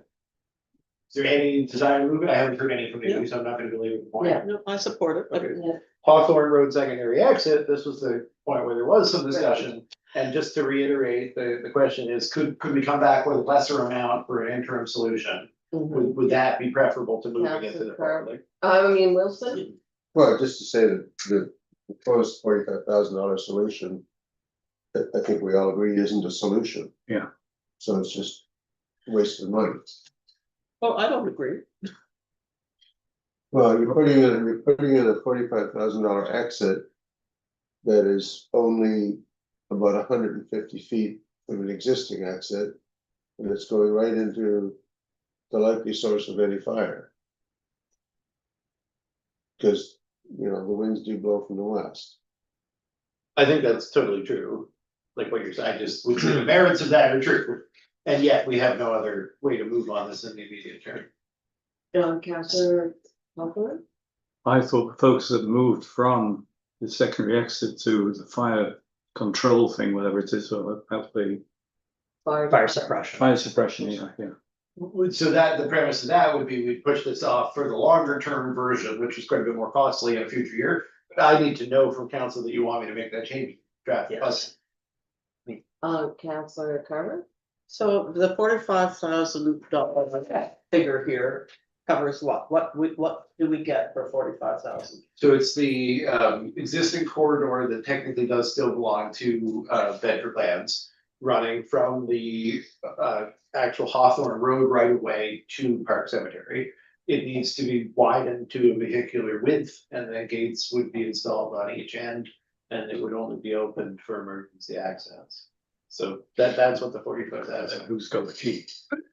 And the fire department in the town. So I just think we need a little more soak time on the solution.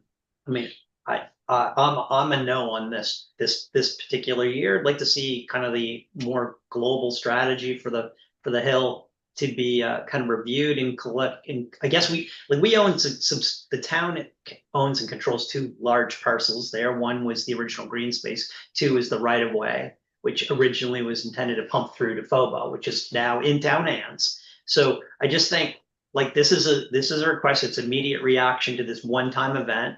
May never happen again. Hopefully, St. Heads would prevail and we would never close the corridor. But I just like this can't, given our overall priorities, is this one we want to max out this year? I think this is a deferral, at least from my opinion. What do you all think? I agree. Councillor Carver? If the work was not done on widening or making it be vehicle accessible, I mean, to ideal standards, can it be used with vehicles as it stands now? Depends on the vehicle. But yes, one of the residents drives the Mini. You have no trouble. A lot of them have trucks. Small, big, Would it cost a whole lot to like make it vehicle width? I guess this is often found in the budget process, probably get an estimate from Jonathan that is accurate, and then we talk about how we can make it cheaper. There are probably some small material ways to make it cheaper. Councilor Wills is nodding because he's done this a lot of times. We often come back to, well, Jonathan doesn't artificially inflate costs. This is what he thinks is. I don't think anyone's intentionally like trying to, So we can say come back that with the if cheapest this possible isn't version and it will probably be appropriate, but- 25,000, but it's still 25,000. do we talked about one gate as opposed to two gates, like was it really necessary? I mean, people can buy cars if they're trying to use that inappropriately. They shouldn't be there anyway. Is there any conversation about the owner of the land transferring that PID to the town in consideration for the substantial upgrade to the property to the benefit of the community at large? It's how we'd like to proceed with this, but it's not something they've confirmed that they're doing, so that's still in the works. So let's just continue that conversation with the current owner, find out if they'll transfer the property to the town, and then can revisit it this time next year. It's not gonna, this issue around the bottleneck around that one entrance isn't gonna go away. It's just, is this the most advantageous long-term solution? Councillor Foreman. So it's an emergency exit, locks and gates makes it feel not as accessible. If there's an emergency and it's not wide enough for everybody's vehicle, like, I mean, if I'm trying to get away from a fire, I'm gonna put my mirrors in and a few scratches, that's supposed to come out. So Down, CEO. Just to the locks and gates part, so currently this is a trail that runs right between some homes and into the cemetery. And it's currently blocked with rocks, which is very cost effective. Yeah. There's signage saying it's not for ATVs, which are not permitted into the cemetery. Allowing the free use of it is gonna be quite an issue for the property owners. And also be generally an encouragement to doing things as far as vehicles in the cemetery that we didn't want. There has been a past issue with the use of the sport board by ATVs, so. Yeah, I mean, the chief thing is blocked with rocks, it's just that in an emergency, your vehicle, no matter how robust, isn't gonna be able to move those rocks. I mean, there's a reason why the rocks are there. It's because we had all kinds of problems with use through the cemetery. So. Anyway, 12 months. Seems like the right thing to do, to punt this for a year. Keep it on the long-term list and we'll. We never do, and then we have made motions about telling staff to make a revision, so if necessary, I guess it sounds like there's a majority of support for this change, but. I would need direction, so if we don't have a unanimous view, I guess somebody needs to make a motion to direct staff to amend the draft budget to push this project to 2026, 27. Seven. Okay, all those in favor, signify aye. Opposed, one opposed. Okay. I didn't see, council. I was, yes. Okay, thank you, sorry. Okay, so Okay. moving on. Brian, I think, you know, because they're all very small, I'm just gonna ask if anybody has any questions or desire to do anything to change the mill and pave hedgerow and Pond Street pavement. Apron, Clifford Lane. Those are all small interventions Jonathan feels are necessary from a public safety perspective. So, public safety, so what's gonna be done there? It's part of the, one thing that happens there is the pooling of water. Will Which that one be of the 380? Oh. Paved hedgerow and pond. number 4? Yeah, Hedge road yeah. and pond. So that is in part in association with pooling water, but obviously the low-lying property there will still receive water. But it will help, it would reduce the shedding of water onto that property and hopefully somewhat address the pooling water. That's what it's about, but it's mostly about the damage the pavement has sustained as a result of the pooling of water, more so than the actual water. And what is number 5? It just says pavement treatment. Yeah, there is a description on the descriptors page, so that pavement treatment corresponds to centerline crack filling and extend pavement life, so Claremont and Pleasant Streets were paved in 2017. And should have crack filling treatment this year. Well, we've never done it as a regular maintenance item, so it's capital. In the future, if we start having a robust program of that, we might make room in the operating budget, but. Yeah, just good to extend the life of those relatively still good condition streets. And then the paved apron on Zucker Lane is paving of an apron on Zucker Lane off Main Street to reduce maintenance. We're constantly dealing with gravel coming out from that apron on Zucker Lane, so there's a lot of maintenance work. And just feel it in the long run more cost effective to just pave the apron on Zucker Lane within the. I have to ask what an paved apron. So within the highway right of way, there's about 20 feet on Zucker Lane. So it would be paving that part that is sort of, you know, adjacent to where Zucker Lane connects to Main. Oh. Just Okay. the strip of adjacent to the road. Okay. So we're good on that. Time limit parking signage is just buying signs and posts, and it has already been ordered. Once council confirmed the designs last time. Faubourg Road renewal. So this was the bigger one that there was I'm waiting for acknowledgement from the. Oh, mayor. sorry, I'm reading Thank you. my. That's okay. document. So for the first item under FOBO, the asphalt milling and paving, what would happen to the current speed humps that are on FOBO? And what area of FOBO are we looking at there? Yeah, so it's broken into two sections. The 25-26 proposes Main to Pleasant, and then the 27-28 proposes Pleasant to the town limit. So basically it's broken into two parts. So this year we'd be talking about Main to Pleasant, and that was supposed to coincide with the sidewalk from Main to Pleasant, because we weren't gonna go ahead with the sidewalk without paving at least that part, so it's basically fully new pavement and sidewalk between Main and Pleasant. And then to the town limit would be a future year, we're proposing Yeah. for 27-28. Yeah, so I support postponing that. Postponing Whole the thing, Main to the whole Pleasant, thing. yeah.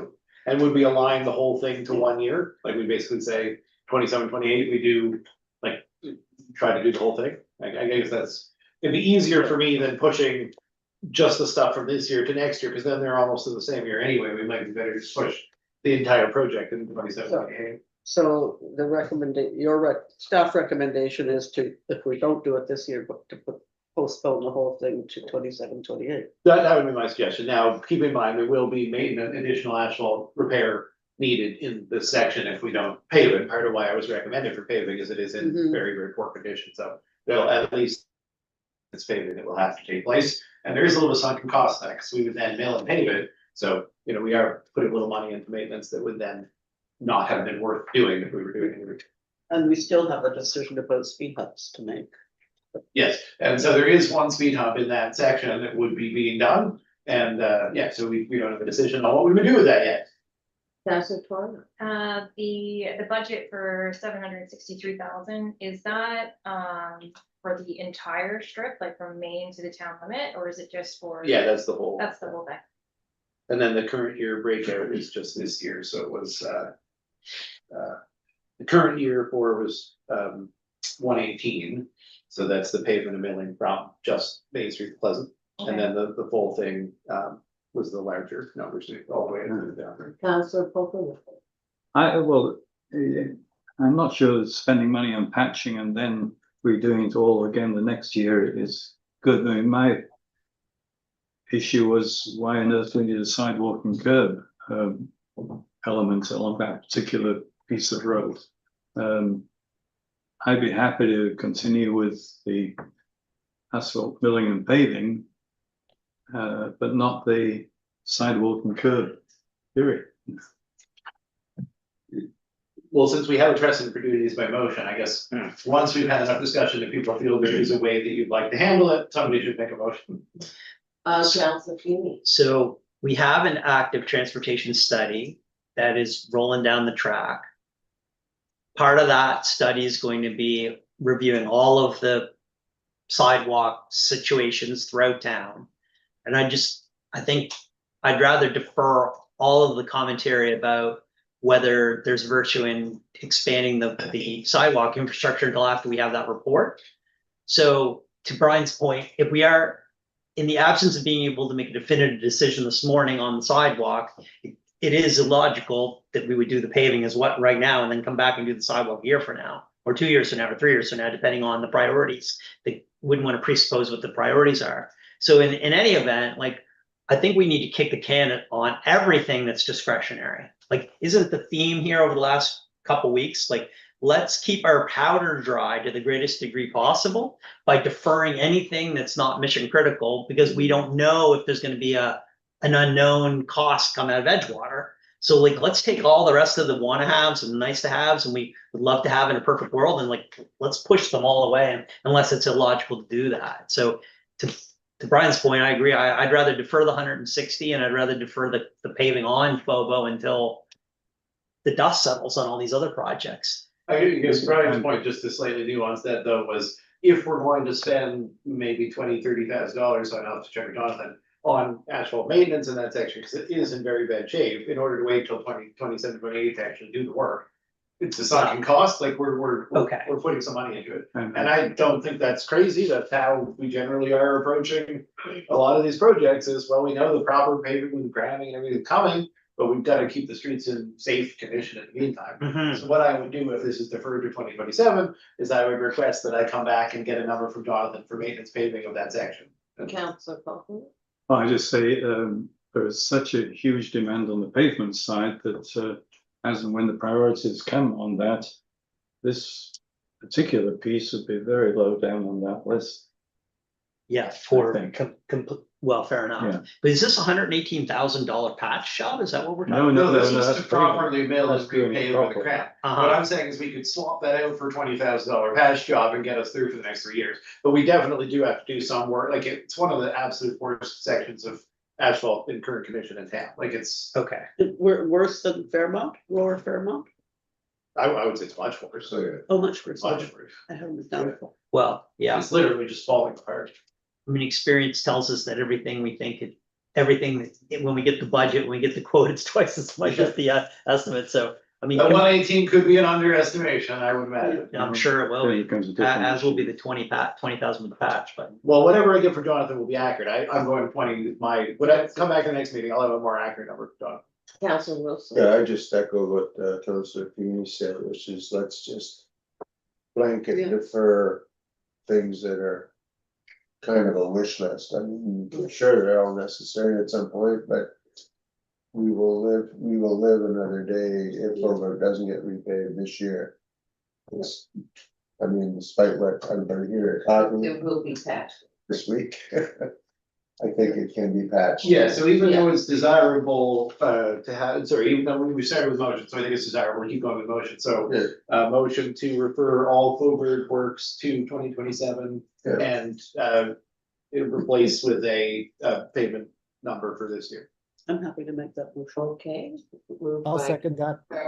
Second by, oh, the deputy mayor. Yeah. Okay, you got in there. Okay, great. And it also gives us the time to make a decision about the speed bumps. Yeah. And the extra plan. Yeah, Yeah. yeah. Yes, great. Okay. Ready for the question? All those in favor signify aye. Opposed, nay. The motion is carried.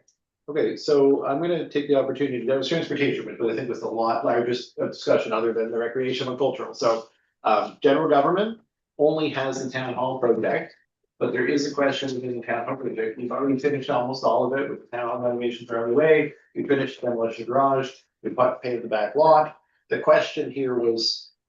Should I, is this after I'm done talking, or is this a question about finding where you are? Oh, it was just one of the items. Well, just let me finish the introduction then. So the thing that was being proposed for the current year that has not already been tendered out. Is parking and accessibility. This was the $90,000 concept. Which we went to the province with as an accessibility application, having to do with adding a new crosswalk, reconfiguring the front lot. And that application included a new switchback staircase up to Aberdeen and a gate here. Mhm. So if you take out, so we didn't get the funding. So if you take out all of the work behind the town hall of the Aberdeen stuff, the gate and the stairs and all that, the ramps and all that, then what you're left with is just doing out front here, just doing the crossing and the parking lot out front. So the part that's not approved at this point, that is waiting for approval from council, is in relation to that work. And I would recommend that since we're doing the rest of the project and we're rolling the final cost of it into some borrowing, that we should finish the accessibility improvements in front of the building and leave this for a future application for accessibility funding. And that's So- the 48. Yeah, that's the 48. So that is my recommendation. I think that's a sufficiently buffered number that we will not come back for a higher amount. I think that's, if anything, is a safe overestimation of those costs. So we are keeping 48 but dropping 166, is that it? No, the 166 is the just finishing this building. Like it's already, the bills are already coming in for this current year, so. So the 48 is closing the loop. Is doing the crossing, the reconfiguration Crossing. of the front parking and everything. And To the garden accessibility safety. standards, and I know it sounds like a lot because. You remember the crossing is 25,000 because we've got the tactile, audio, visual, all the indicators, and then the remainder is reconfiguring the gardens and the green space out front, and new curves and stuff. So I know the crossing seems like a lot, but if you look at the RPS crossing, it's 25,000, that's just a crossing. This is a crossing with some other improvements, it does that up. So Dylan, I'm all for that investment, support it, but I'm just wondering about the complexity of yet another paving, like more construction on Main Street in the next 6 weeks. Like, is this something that would happen? Like, when do you actually see this work occurring and relative to the, you know, 45-minute wait that some people had the other day on Main Street to get through the intersection, like another break right now this summer? Here, I just wonder about the cadence. What are your thoughts so on time? My understanding is with traffic control, they're gonna have to set concrete on outer curbs on both sides of the street and then let it set. So traffic control, we're talking like a couple of days at most where there would be any imposition on traffic with this project. We were imagining it would be probably taking place in August, September. So the Edgewater work will be down past Parish, but they'll still be down there. But I mean, this will be a very like all they need to do is reset across the street here. you've already got a level curb, you don't even have to make a new curb over there, so it's very small amount of work, and then the curb here, we need to change the curb around the garden. So it's not gonna be a lot of imposition on traffic, I would say getting the town hall done and having it done. And having, you know, the construction around this property being finished is probably more to the public's advantage than postponing that one thing on the basis of a small amount of traffic delay. Can I ask a question? Yes, Deputy? I mean, we just had a conversation about Fulbrook Road and kind of non-discretionary spending and putting that off. How is this different other than having a great front entrance to town hall? Well, I guess the only difference from my end is, you know, we're thinking of it as part of a project, which when fully wrapped up by the end of September, is then a borrowing project, and it includes the work on the building in the back parking lot. Yeah. So if we postpone it, it's just its own project to be approached on its own later, which is, I mean, there's nothing wrong with that, but there's something to be said, I guess, for wrapping it all up, so that's the I just think it, I don't know, it just feels like, just from a visual perspective, right? It feels to me like this could be postponed. But that's Under just me. contradiction of what we just said a little Yeah, while I ago agree. about being careful with our I think there- spending. Yeah. I think there's two issues. One, this addresses the accessibility requirement for the town and the reorganization of the crosswalk across to the town hall. We've all talked about, and the public safety and all of the things we talked about, like closing the loop but more importantly, if we don't fund it this year in the context of the existing project, then it becomes a one of. And then it's a one of $48,000 project that is not eligible for a match. So meaning it needs to be entirely financed out of cash flow. Versus if we do it now, we bundle it together with the existing project, which is already going to be on the next borrowing package. And therefore it would get bundled together and financed over the term. So the TBR amount we just approved, for example, it does include this 42,000. While it's true that we would defer this spending this year, remember, like over the long term, and we will convert this from, instead of paying $2,000 a year for 20 years, we'll end up paying $48,000 next year if we do it. And that, to me, that's a lot of cash to fund out of pocket. Councilor Clement? So is this not something that we could apply for a grant for? Well, apparently Yeah, not. it is. I mean, we didn't get the funding because we already had an active grant for washrooms that hasn't been wrapped up, so. Like, I do think it would probably be eligible for funding next year. That being said, so many of the other projects would also be eligible for that funding, that the grant is capped out at $50,000 a year, so we will still manage to get it. Yeah, I mean, I guess, you know, I wanna mention for the new counselors, this has been pushed off quite a lot.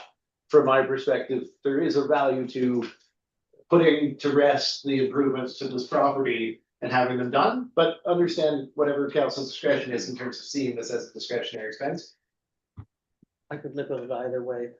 Yeah. If somebody makes a motion, we'll talk about it, otherwise I better move on to the next thing. All being said, Mayor, I'd prefer to just keep it and finish the project and bring the town hall restoration to completion and then move on to greener pastures next year. So I'd prefer to keep it in, just complete the project as originally envisioned. Let's get it over with. If not hearing any motions, am I okay to keep moving? Yeah, what's the purchase of electric vehicle? Is that, Oh, that's the one that we already bought last. okay, jeez. Yeah, well, we want for anyone reading to be able to really see what we've been spending, so if anyone's like, what we spent this year relative to other years, you can go all over that. All right, I had a question about last year's spending too, I just realized. The panic button system, is there going to be a panic button in the mayor's office? Yeah, so we have discussed expanding the panic button up here, and actually, I don't know if you've we haven't had much time to follow up with the providers of that system to see if we can add another panic button up here, and what the cost would be. I think now that the system's in place, it's a pretty minimal thing to add more points of We had this discussion in the last council to have panic buttons up on this floor that never. Yeah, nice of the guy. I think it'll be a pretty nominal cost, but let's make sure we actually do it. And particularly since the rear door has become much more used Yeah. than previously. And if the mayor's alone in her office with somebody, it's good to have a panic button, you never know. Mhm. Yeah, no, I think it's safety first. We'll follow up with the provider and get a cost before what. I think now that it's in place, it's not gonna come up to a capital level to add more points to the systems. But thank you for that note, because it has definitely been talked about before. If we're good to move on from general government, community services, environmental development has a couple of holdovers from prior years. Three items in the current year, community services and environmental development for pump out station for the marina. We previously agreed to provide funding for the pump out station. It was in relation to the installation of it, the actual fiberglass tube device is actually donated from RPS. But we had offered $12,000 to the marina. They've taken a wait and see approach, I guess, in terms of installation, is what I'm understanding. So we made that available to them and we're continuing to make that available to them. So I don't really see that as something to change, because we did definitely tell them that it was ready when they wanted it. Joe, did you catch up? Do you need page reference? I'll, It's on here. perfect. I'm gonna go to page 16. Okay, So VIC deck replacement is actually the project I wanted to highlight. Jonathan's asking about approval because the work is needing to get going. But unfortunately, now that they got looking into it, the $10,000 budget is not sufficient. Jonathan is recommending an $18,000 budget. And we're actually wanting if council would pre-approve that item to proceed, because that work needs to be happening now. And we did talk about this in the context of the chamber, and that the town was expecting this expense, and that this could be understood, relative to the $25,000 grant application that we didn't approve. But $18,000 on the building in the same year. Mhm. I thought maybe the cemetery fencing was done just the other couple of years. I didn't get to that one yet, but I will speak to that one in 1 second if you don't mind. Oh, which one am We're I? just talking about the VIC deck. Oh, sorry, okay. That's an increase of $8,000. Yeah, so that's where Jonathan is. Just, Oh, sorry. Council Wilson? is this something that needs to be done this year, or is somebody gonna walk through it? That's my understanding. It's a safety issue. Yeah, got to say it. Yeah, and then, but if I increase the 18,000 next draft, you also okay with Mike and Jonathan's pre-approval? Has to be. Can I mean, can I say something? Deputy Mayor? It strikes me that everything that we talk about is now coming in double, right? Can we rethink our budgeting or our planning to take account for that? Everything coming in double what we anticipated? Great, it's a great point, Colin. So at asset management yesterday, we were talking about the effort to improve the projection of costs in relation to water, wastewater, electrical and transportation Yeah. projects. Yeah, Building renovation usually comes up after the fact for other reasons. So the deck replacement Sure. was to reuse the railing, and then they found they couldn't reuse the railing.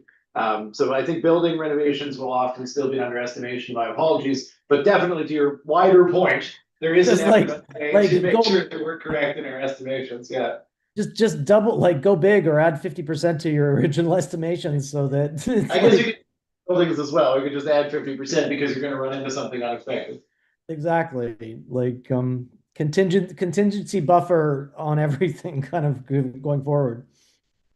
Councillor Buckman? Well, I brought this forward in casual conversation that maybe on the reserve front, when we get to reserve policy, that would be a place to have some contingency Right. as part of the budget, and Sure. a cash contingency, not a borrowable Yeah. one, if you will. Right. So if we're good on the VIC deck, I'm gonna come to Brian's question about the Bayview Cemetery fencing. Yes, So replace picket fence up Old Edgewater and repair chain link around back is the description. So we've done the picket fence to the sort of Edgewater Street boundary. But when you get to the water course at the far edge behind the VIC, the old picket fence actually climbs the hill up to Old Edgewater. And that section was not done as part of the facade work previously. So there is a recommendation from the cemetery committee that we do finish that fence work. And then there are some repairs to the chain link fence, which is the back Portland side and back 50% of the fencing at the baby cemetery's chain link, the part that's not visible in the facade. So that also requires some repairs. So this was at the recommendation of the cemetery committee. The source of funds being suggested is general capital reserve. In the past, our practice has not been to have the perpetual care reserve contribute directly to these expenditures. You know, so I'm projecting a general capital reserve. Basically to allow the, don't joke, it's always speak to this too, but to allow the perpetual care reserves to build up to a level where the interest generated was gonna cover all operations and maintenance. So if we use it for things like this as we go, then you're kind of in a cycle where the operations and maintenance will always have to be paid for in the current year. If you build up a nice $500,000, then that will for all time be what it was supposed to be, perpetual care. Are the two cemeteries separate?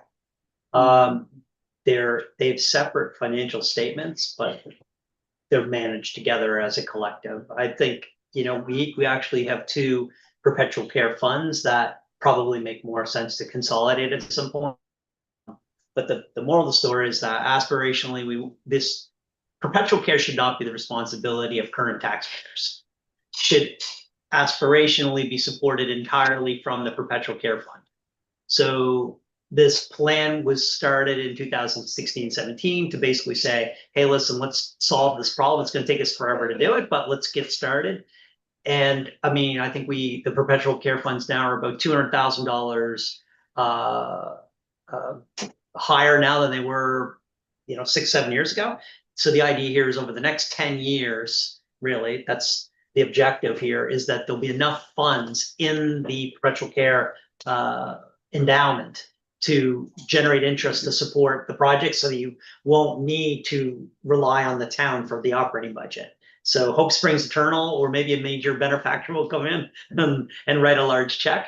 But that's certainly part of the overall plan. And to add to Joe's point, the cemeteries came to the town without substantial perpetual care reserve, so we kind of had to build it back up because it had been used for maintenance to the point of the societies that operated them turning them over to us without the sufficient funds to maintain. Much as I'd love to see that beautiful new fencing extended, I'm comfortable with putting it forward to another year. So high. Would someone like to make, do we need? It's a quick, I just want to mention one other thing, which is we've asked for a potential change order on improvements to the outflow of the storm natural water course that runs through the corner of the cemetery. Yeah. So in the course of that, this fencing would be removed. And there's obviously a coincidence to putting a new fence in.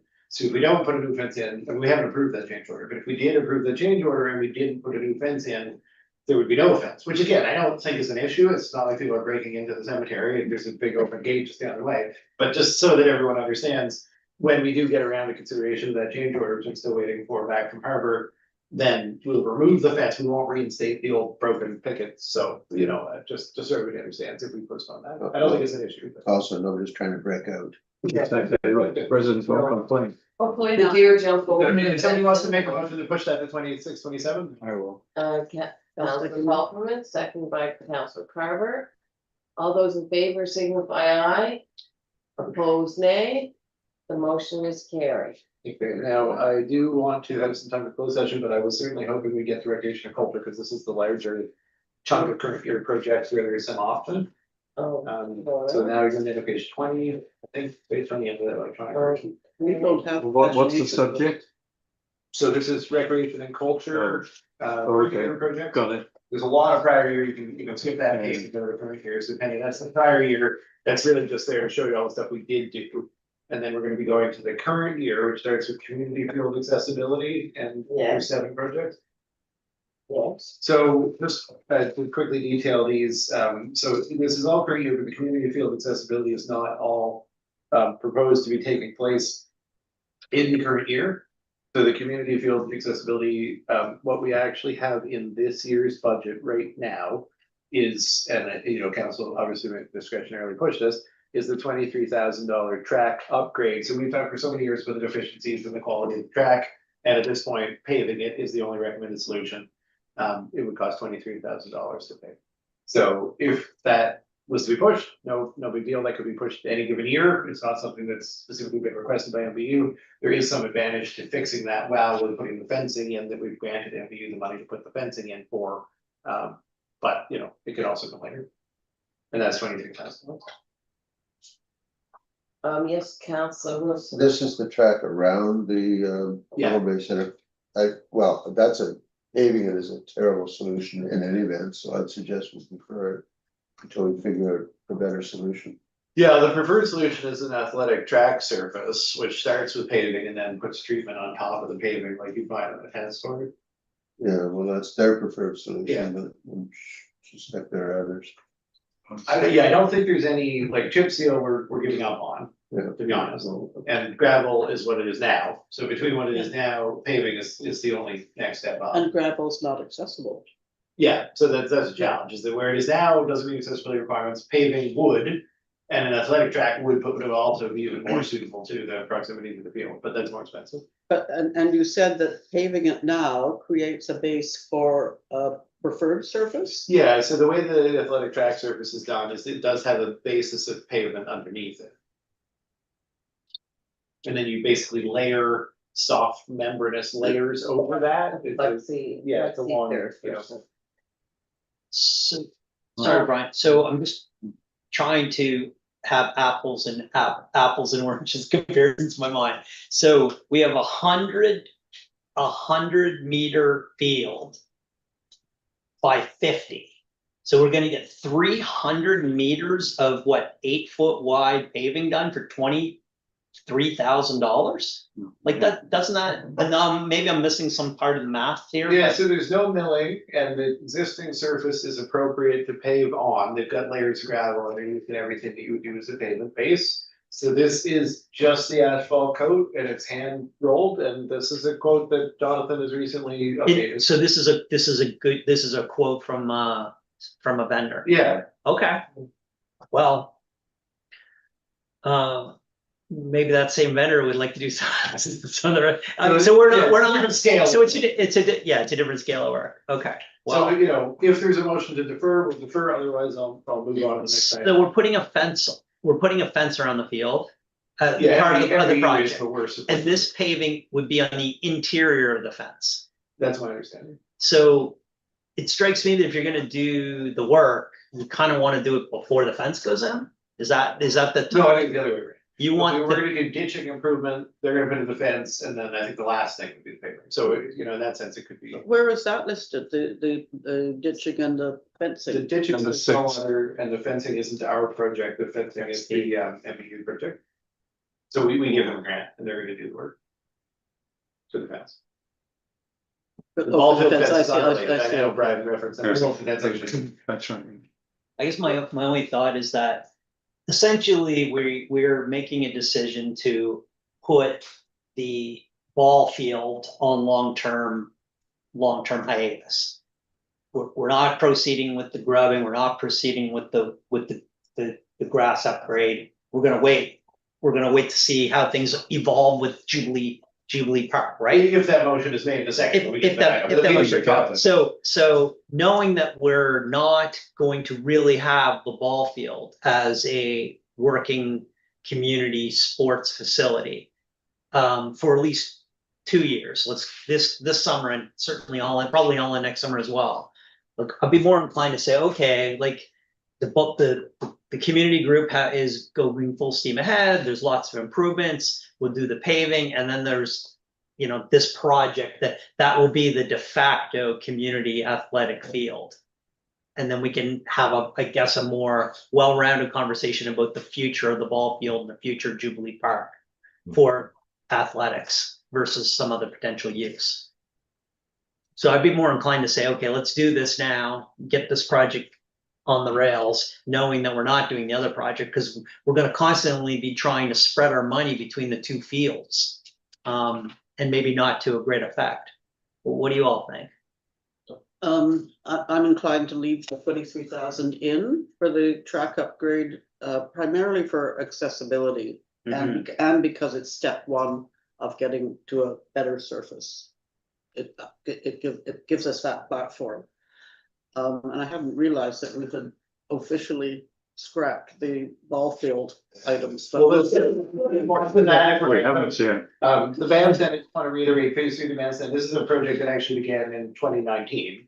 Yes. With the renovation of the bandstand itself and then subsequent upgrades, purchasing the bleachers, et cetera. But there are a couple of details, they're all expended, so we really can't pull back on them now for the most part. Involving shade, involving a bit more concrete walkways, involving a display board for upcoming shows, maybe a little bit of screening for the event, bench, yeah, so it's just a list, and the new sign, which obviously is long overdue, because we were supposed to finish this project by putting up a sign, Michael O'Connor Memorial Bandstand, and then actually having a little event, which hopefully will happen shortly, to cut a ribbon and have the family represented and have maybe the swing band, so we're quite close to finishing this project, so I assume there isn't much discussion around it. I just want to ask a question. I mean, we're doing the budget right now, right?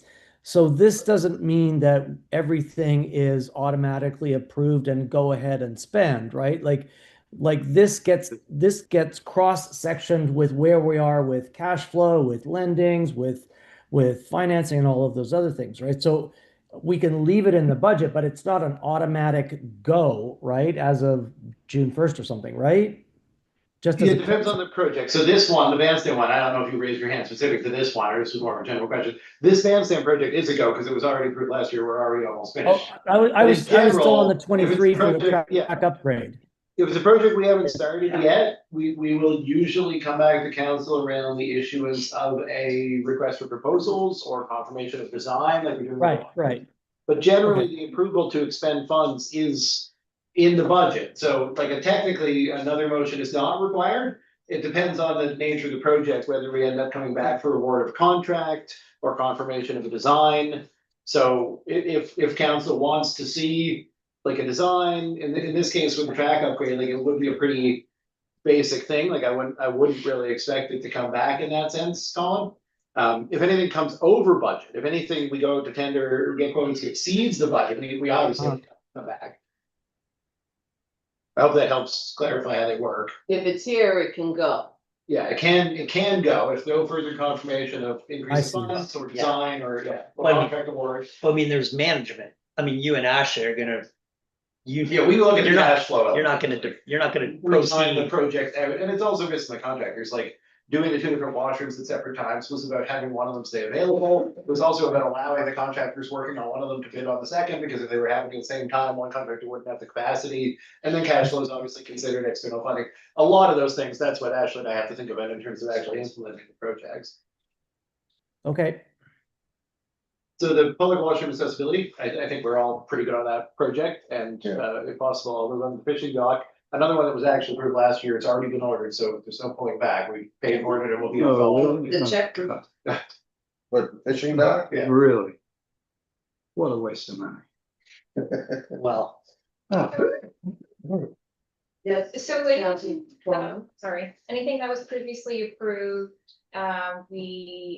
things have, okay, so if anything, nothing has been ordered, are we able to make a motion to cancel? If it not- Yeah, if we haven't incurred costs, in this case, they've already built it, so there's no turning back really. which was, It'll be a great. Yeah, project. yeah, we just don't really need to talk about the merits of it. That for years. More places to boats, the more. well, it's It's not the, railing around, again, it should not be. it's the, it's It's the, public access. it's the grand bargain, right? These are There is- reasonable prices. Ridiculous. So Number rope five. and post fence at Long Hill Trail parking, there's been a lot of discussion about replacing the Jersey barriers with a rope and post fence. The which barriers? The Jersey barriers, the large concrete barriers at the foot of Long Oh, Hill. those, Jersey barriers. Along that line, Good. signage at that parking lot. Because there was some confusion about who's allowed to park there, who's it for? Is it, They're not exclusively for trail users, and I would suggest that there's plenty of signage indicating that it's a trail parking lot and for use of the trail. If okay, we want to start signing them as exclusively for trail users, some of the parking lots should probably be reconsidered because they're quite large. there was some public controversy, Yeah. about that, parking in that area. This is already approved. No, we haven't started it, no, this is a recommendation, I think came through community support and other things, we've been talking Came about from the aesthetics. campaign, people are in that area of town, wonder why they don't get the respect other areas in town get with. Oh, You don't have to stop talking, I just wanted you to know. yes, I see you, Colin, you'll be next. There were, that was, came up from the campaign. Anyway, Counselor Kingsman. So I just had a question going back to the concept of staff management versus the budgeting. And how does it work that once we approve the budget, when does council get to see again how you are doing in terms of spend and cash flow and is there a midterm review, how things are going, or is there a quarterly review? What's the kind of process around us understanding where we are in terms of financial health between this process and when we do it next year? Yeah, so there are quarterly updates, those go through the audit and finance committee, there's a quarterly update of where we are. And then we did have a sort of monthly statement going to council about capital project implementation. But it was lagging, trying to do it monthly, so we are suggesting it be quarterly this year, and I talked about that previous, so yeah, there'll be quarterly updates on both the operating and capital side of the budget. Okay, I see, thank you. Counselor Yeah. Hoffman? But with respect to that, though, although there's an update, once the budget is approved, it's in your hands. At these quarterly updates. It's a budgeting, it would be very hard to operate. Well, precisely. So when we have these quarterly updates, it just tells us where we're at. It doesn't allow for cancellation or. Oh, no, you guys can always make necessary decisions. You can change it on budget. I have the authority, but you can then change it. Okay, fine. So that was my real question was, going back to that public washroom, 695. I thought we had that funded. Oh, yeah, that's just the total budget cost. If you want to flip back to the preceding page for the total estimated town cost over the entire project, it was coming out to $13,806. That's On this $720,000 worth. That's the grant. Oh, I see. So it nets out from the external. Okay. Very, very, very small town. I mean, the percentage town cost like 3% on this one, I think. Yeah. So just again, in the interest of time, I don't know how many people were hoping to leave by noon, but we do have a closed session, so we won't be out by noon. But we're so close to the ball field that there was going to be some direction on that, I think. So next one is the ball field, outfield fence and ball field renewal items. Two of which together are $42,000. And we have talked about the possibility of just declaring the ball field closed for the year. If I get this official deferral, I will then reach out to the party to whom we offered a grant and ask them if they can re-offer this program in any other facility in the community and still receive the grant. But otherwise, obviously, they're not going to be offering that program from that So facility. what program was? It's a youth camp. Oh. Camp. They just put up the registration, so we should. make I know we called it. yesterday. Yeah. I knew it was going to be discussed today. So, my logic seems to suggest, yes, taking it out, but I would hope we know further commitments on the use of that land until we figure out what happens with swimming pools and what have you. In other words, if somebody comes along and said, I want a dog park there, it shouldn't be approved because until we get sorted out on the allocation of land for pool or whatever it is we're doing. Otherwise, it's a dead loss. There's no going back. No, fair enough, Brian. I mean, we need a whole vision, right? And Yes. I think the Women's Institute also say all this land is for recreational use. When they bequeathed it to the town. I understand that, but nevertheless, it's been requests, I know. So does somebody want to make a motion on deferring those? Yeah, so Second by Counselor Carver. Yeah. Any more discussion? All those in favor, signify aye. Aye. Opposed, nay. The motion is carried. So does that mean, this request for T-ball would be, like, we defer that to the school? grounds or? Well, if they can offer the program elsewhere in the community, they'll get the grant, Okay, but I have to give him a call back, cause I know he's wondering what he's supposed to do. When you say elsewhere in the community, I mean, even in Modal or elsewhere in town? That the participants could still participate, I guess would be my bottom line, and then if you guys want it to be. I do not know much about baseball fields and where they are. If there is one short just outside of town that they could use, I would think that that would still probably be acceptable, but. If the participants are local and the field is. there's one in just a Bridgewater, Blockhouse, there's one in Blockhouse. So if, I mean, I'll let him propose, Right, hey, we can okay. do this in Blockhouse, can we still have the grant, and we can say yes, so we'll just have to talk. The fire service items are just PPE, radio and pagers, the shed that they were already planning to build, and the big fire truck. I'm assuming we don't need to discuss the fire careers at this time, obviously, we're not looking to get your approval on it, but just in terms of draft budget document. This would be on page 25. You don't have pagination. No, I know. Oh, Yeah, oh, the digital right. version of it. No, that's. Well, I'll paginate the next version, that's my intention. just for the Pumper thing, there's no external funding against that. No, never is. 10% borrowing. Oh, really? Yeah. Yeah, fire is because the precedent set by funding any fire acquisitions is just impossible for the province to consider. I mean, they're doing a review right now. but Yeah. We'll come back and tell them that there's billions of dollars of shortfall. Have we heard when the No, review will no, be so- for us, or locally? So if we're okay with fire, stormwater. Dylan, so Dylan, is this moving forward with the shed? What is the shed? I couldn't, sorry. Yeah, so the fire department had requested to build a storage shed next to our salt shed, and we had approved it, included it in the budget. They were supposed to build it last year, they just didn't get around to it. I just totally forgot it. It just sort of seems surprising. They want to see a boat out there, I think. There was some discussion about what they wanted to move out there. So, I mean, it's all in the fire rate, so this is not gonna affect, like, we're trying to It's- talk about the impact. of I mean, the it- infrastructure.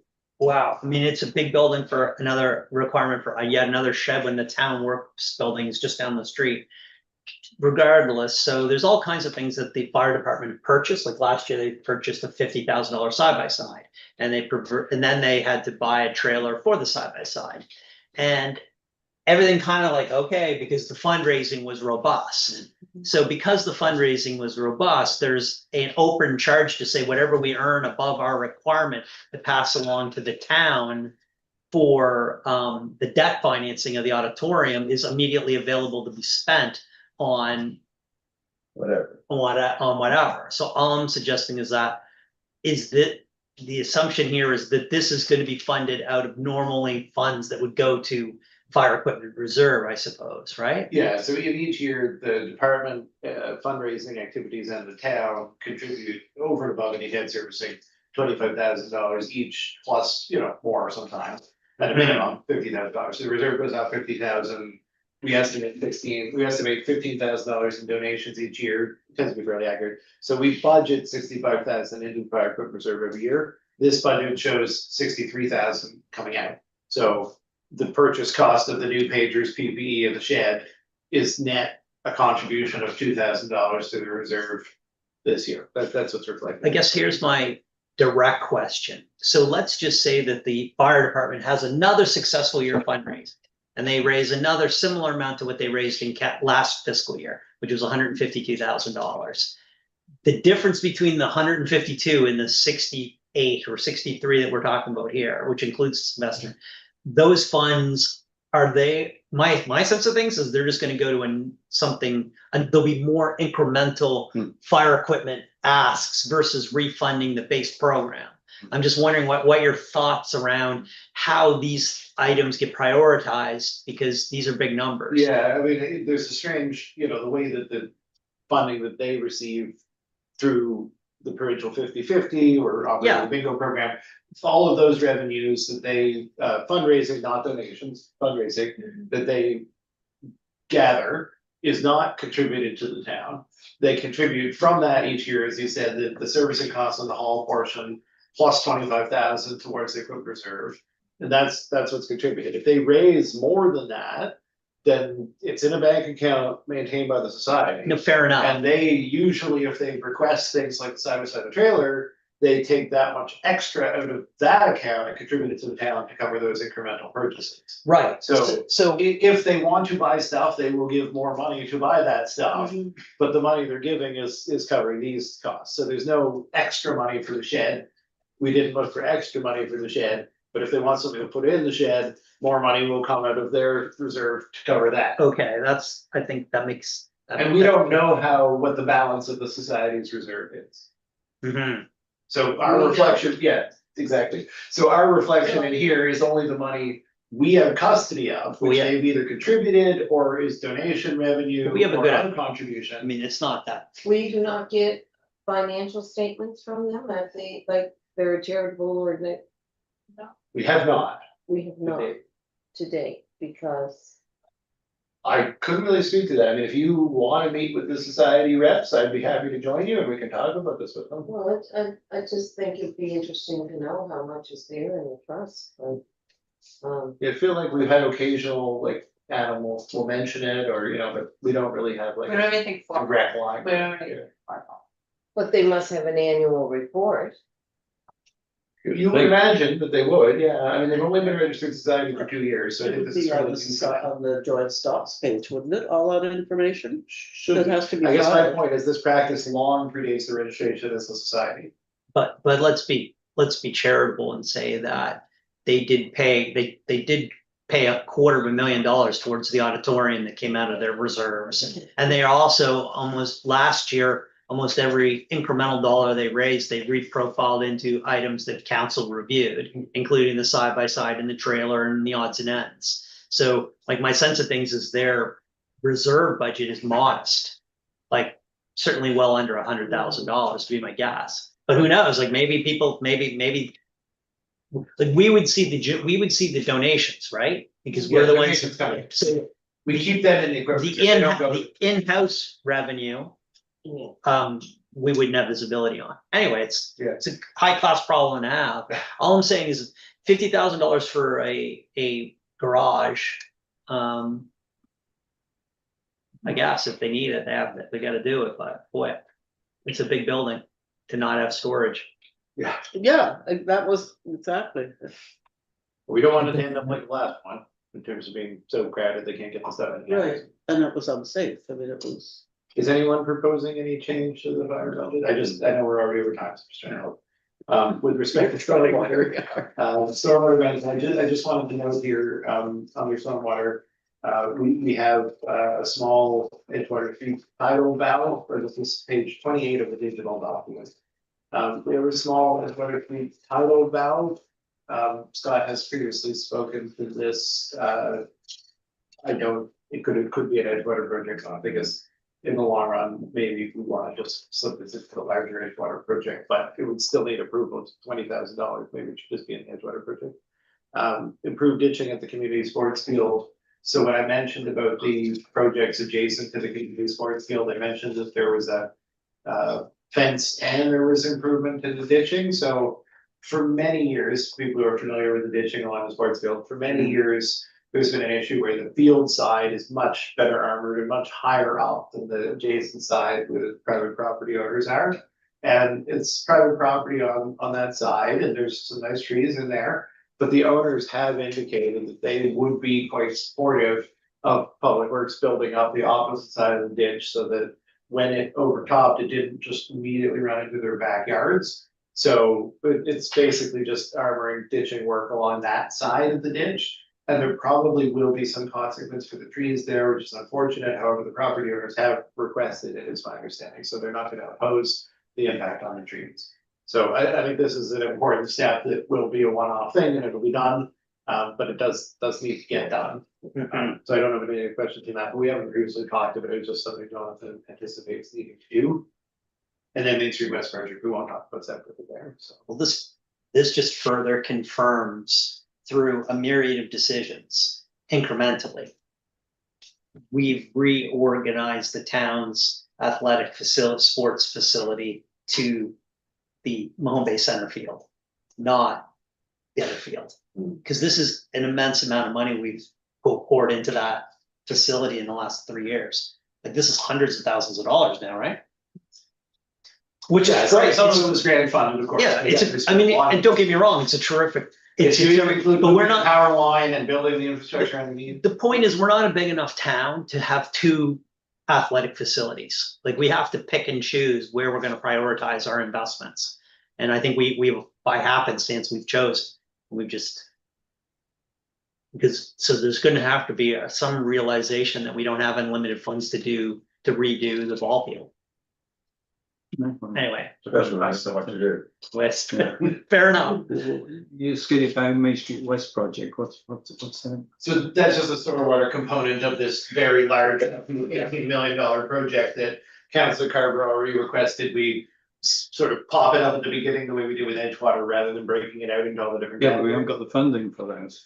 No, it's, so that's in the 10-year detail, if you want But it That's says- the 10 No, years. it says 25, 26. Yeah, so the 25-26 Main Street West cost is completing the engineering design. Oh, it's the design. Yeah. Okay. Yeah, but it just, the whole project, obviously, Yeah, the yeah. larger cost. Wastewater, again, just this is the last item, so we're so close to the end of these. I don't think there's gonna need to be a lot of discussion about wastewater, because it's generally not considered optional. But we have been for quite a long time trying to get SCADA systems up and running on the wastewater. There's a long-term objective. We're able to do it with the completion of the lift station refurbishment. And that cannot wait, and this has been a discussion in prior years, lift stations need some fairly urgent repair. And it's been underway, but there's still more work that needs to be done, so when this is on page 36, if you look at the lift station repair, we did $36,000 of repair this year. But there's $132,000 to be done. What we did was we bought the equipment and we've had the work done bit by bit. But Scott does see the opportunity to complete it this year and then to SCADA-ize those systems. So again, there's not really a lot of choice about that. The manhole replacement is kind of the only discretionary project, but we pushed it off last year. So the manhole replacement is the intersection of Orchard and Parish Streets, right around the corner here.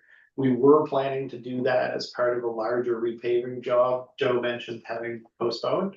But that actual manhole is an old brick manhole. It's very badly deteriorating. You may have usually seen bricks on the side of the road. Those are the ones that had to be fished out when Scott was working in there. It's in very bad shape and it's a safety issue. So it's not really sunken cost. We'll still do the paving later, but we need to do the manhole now.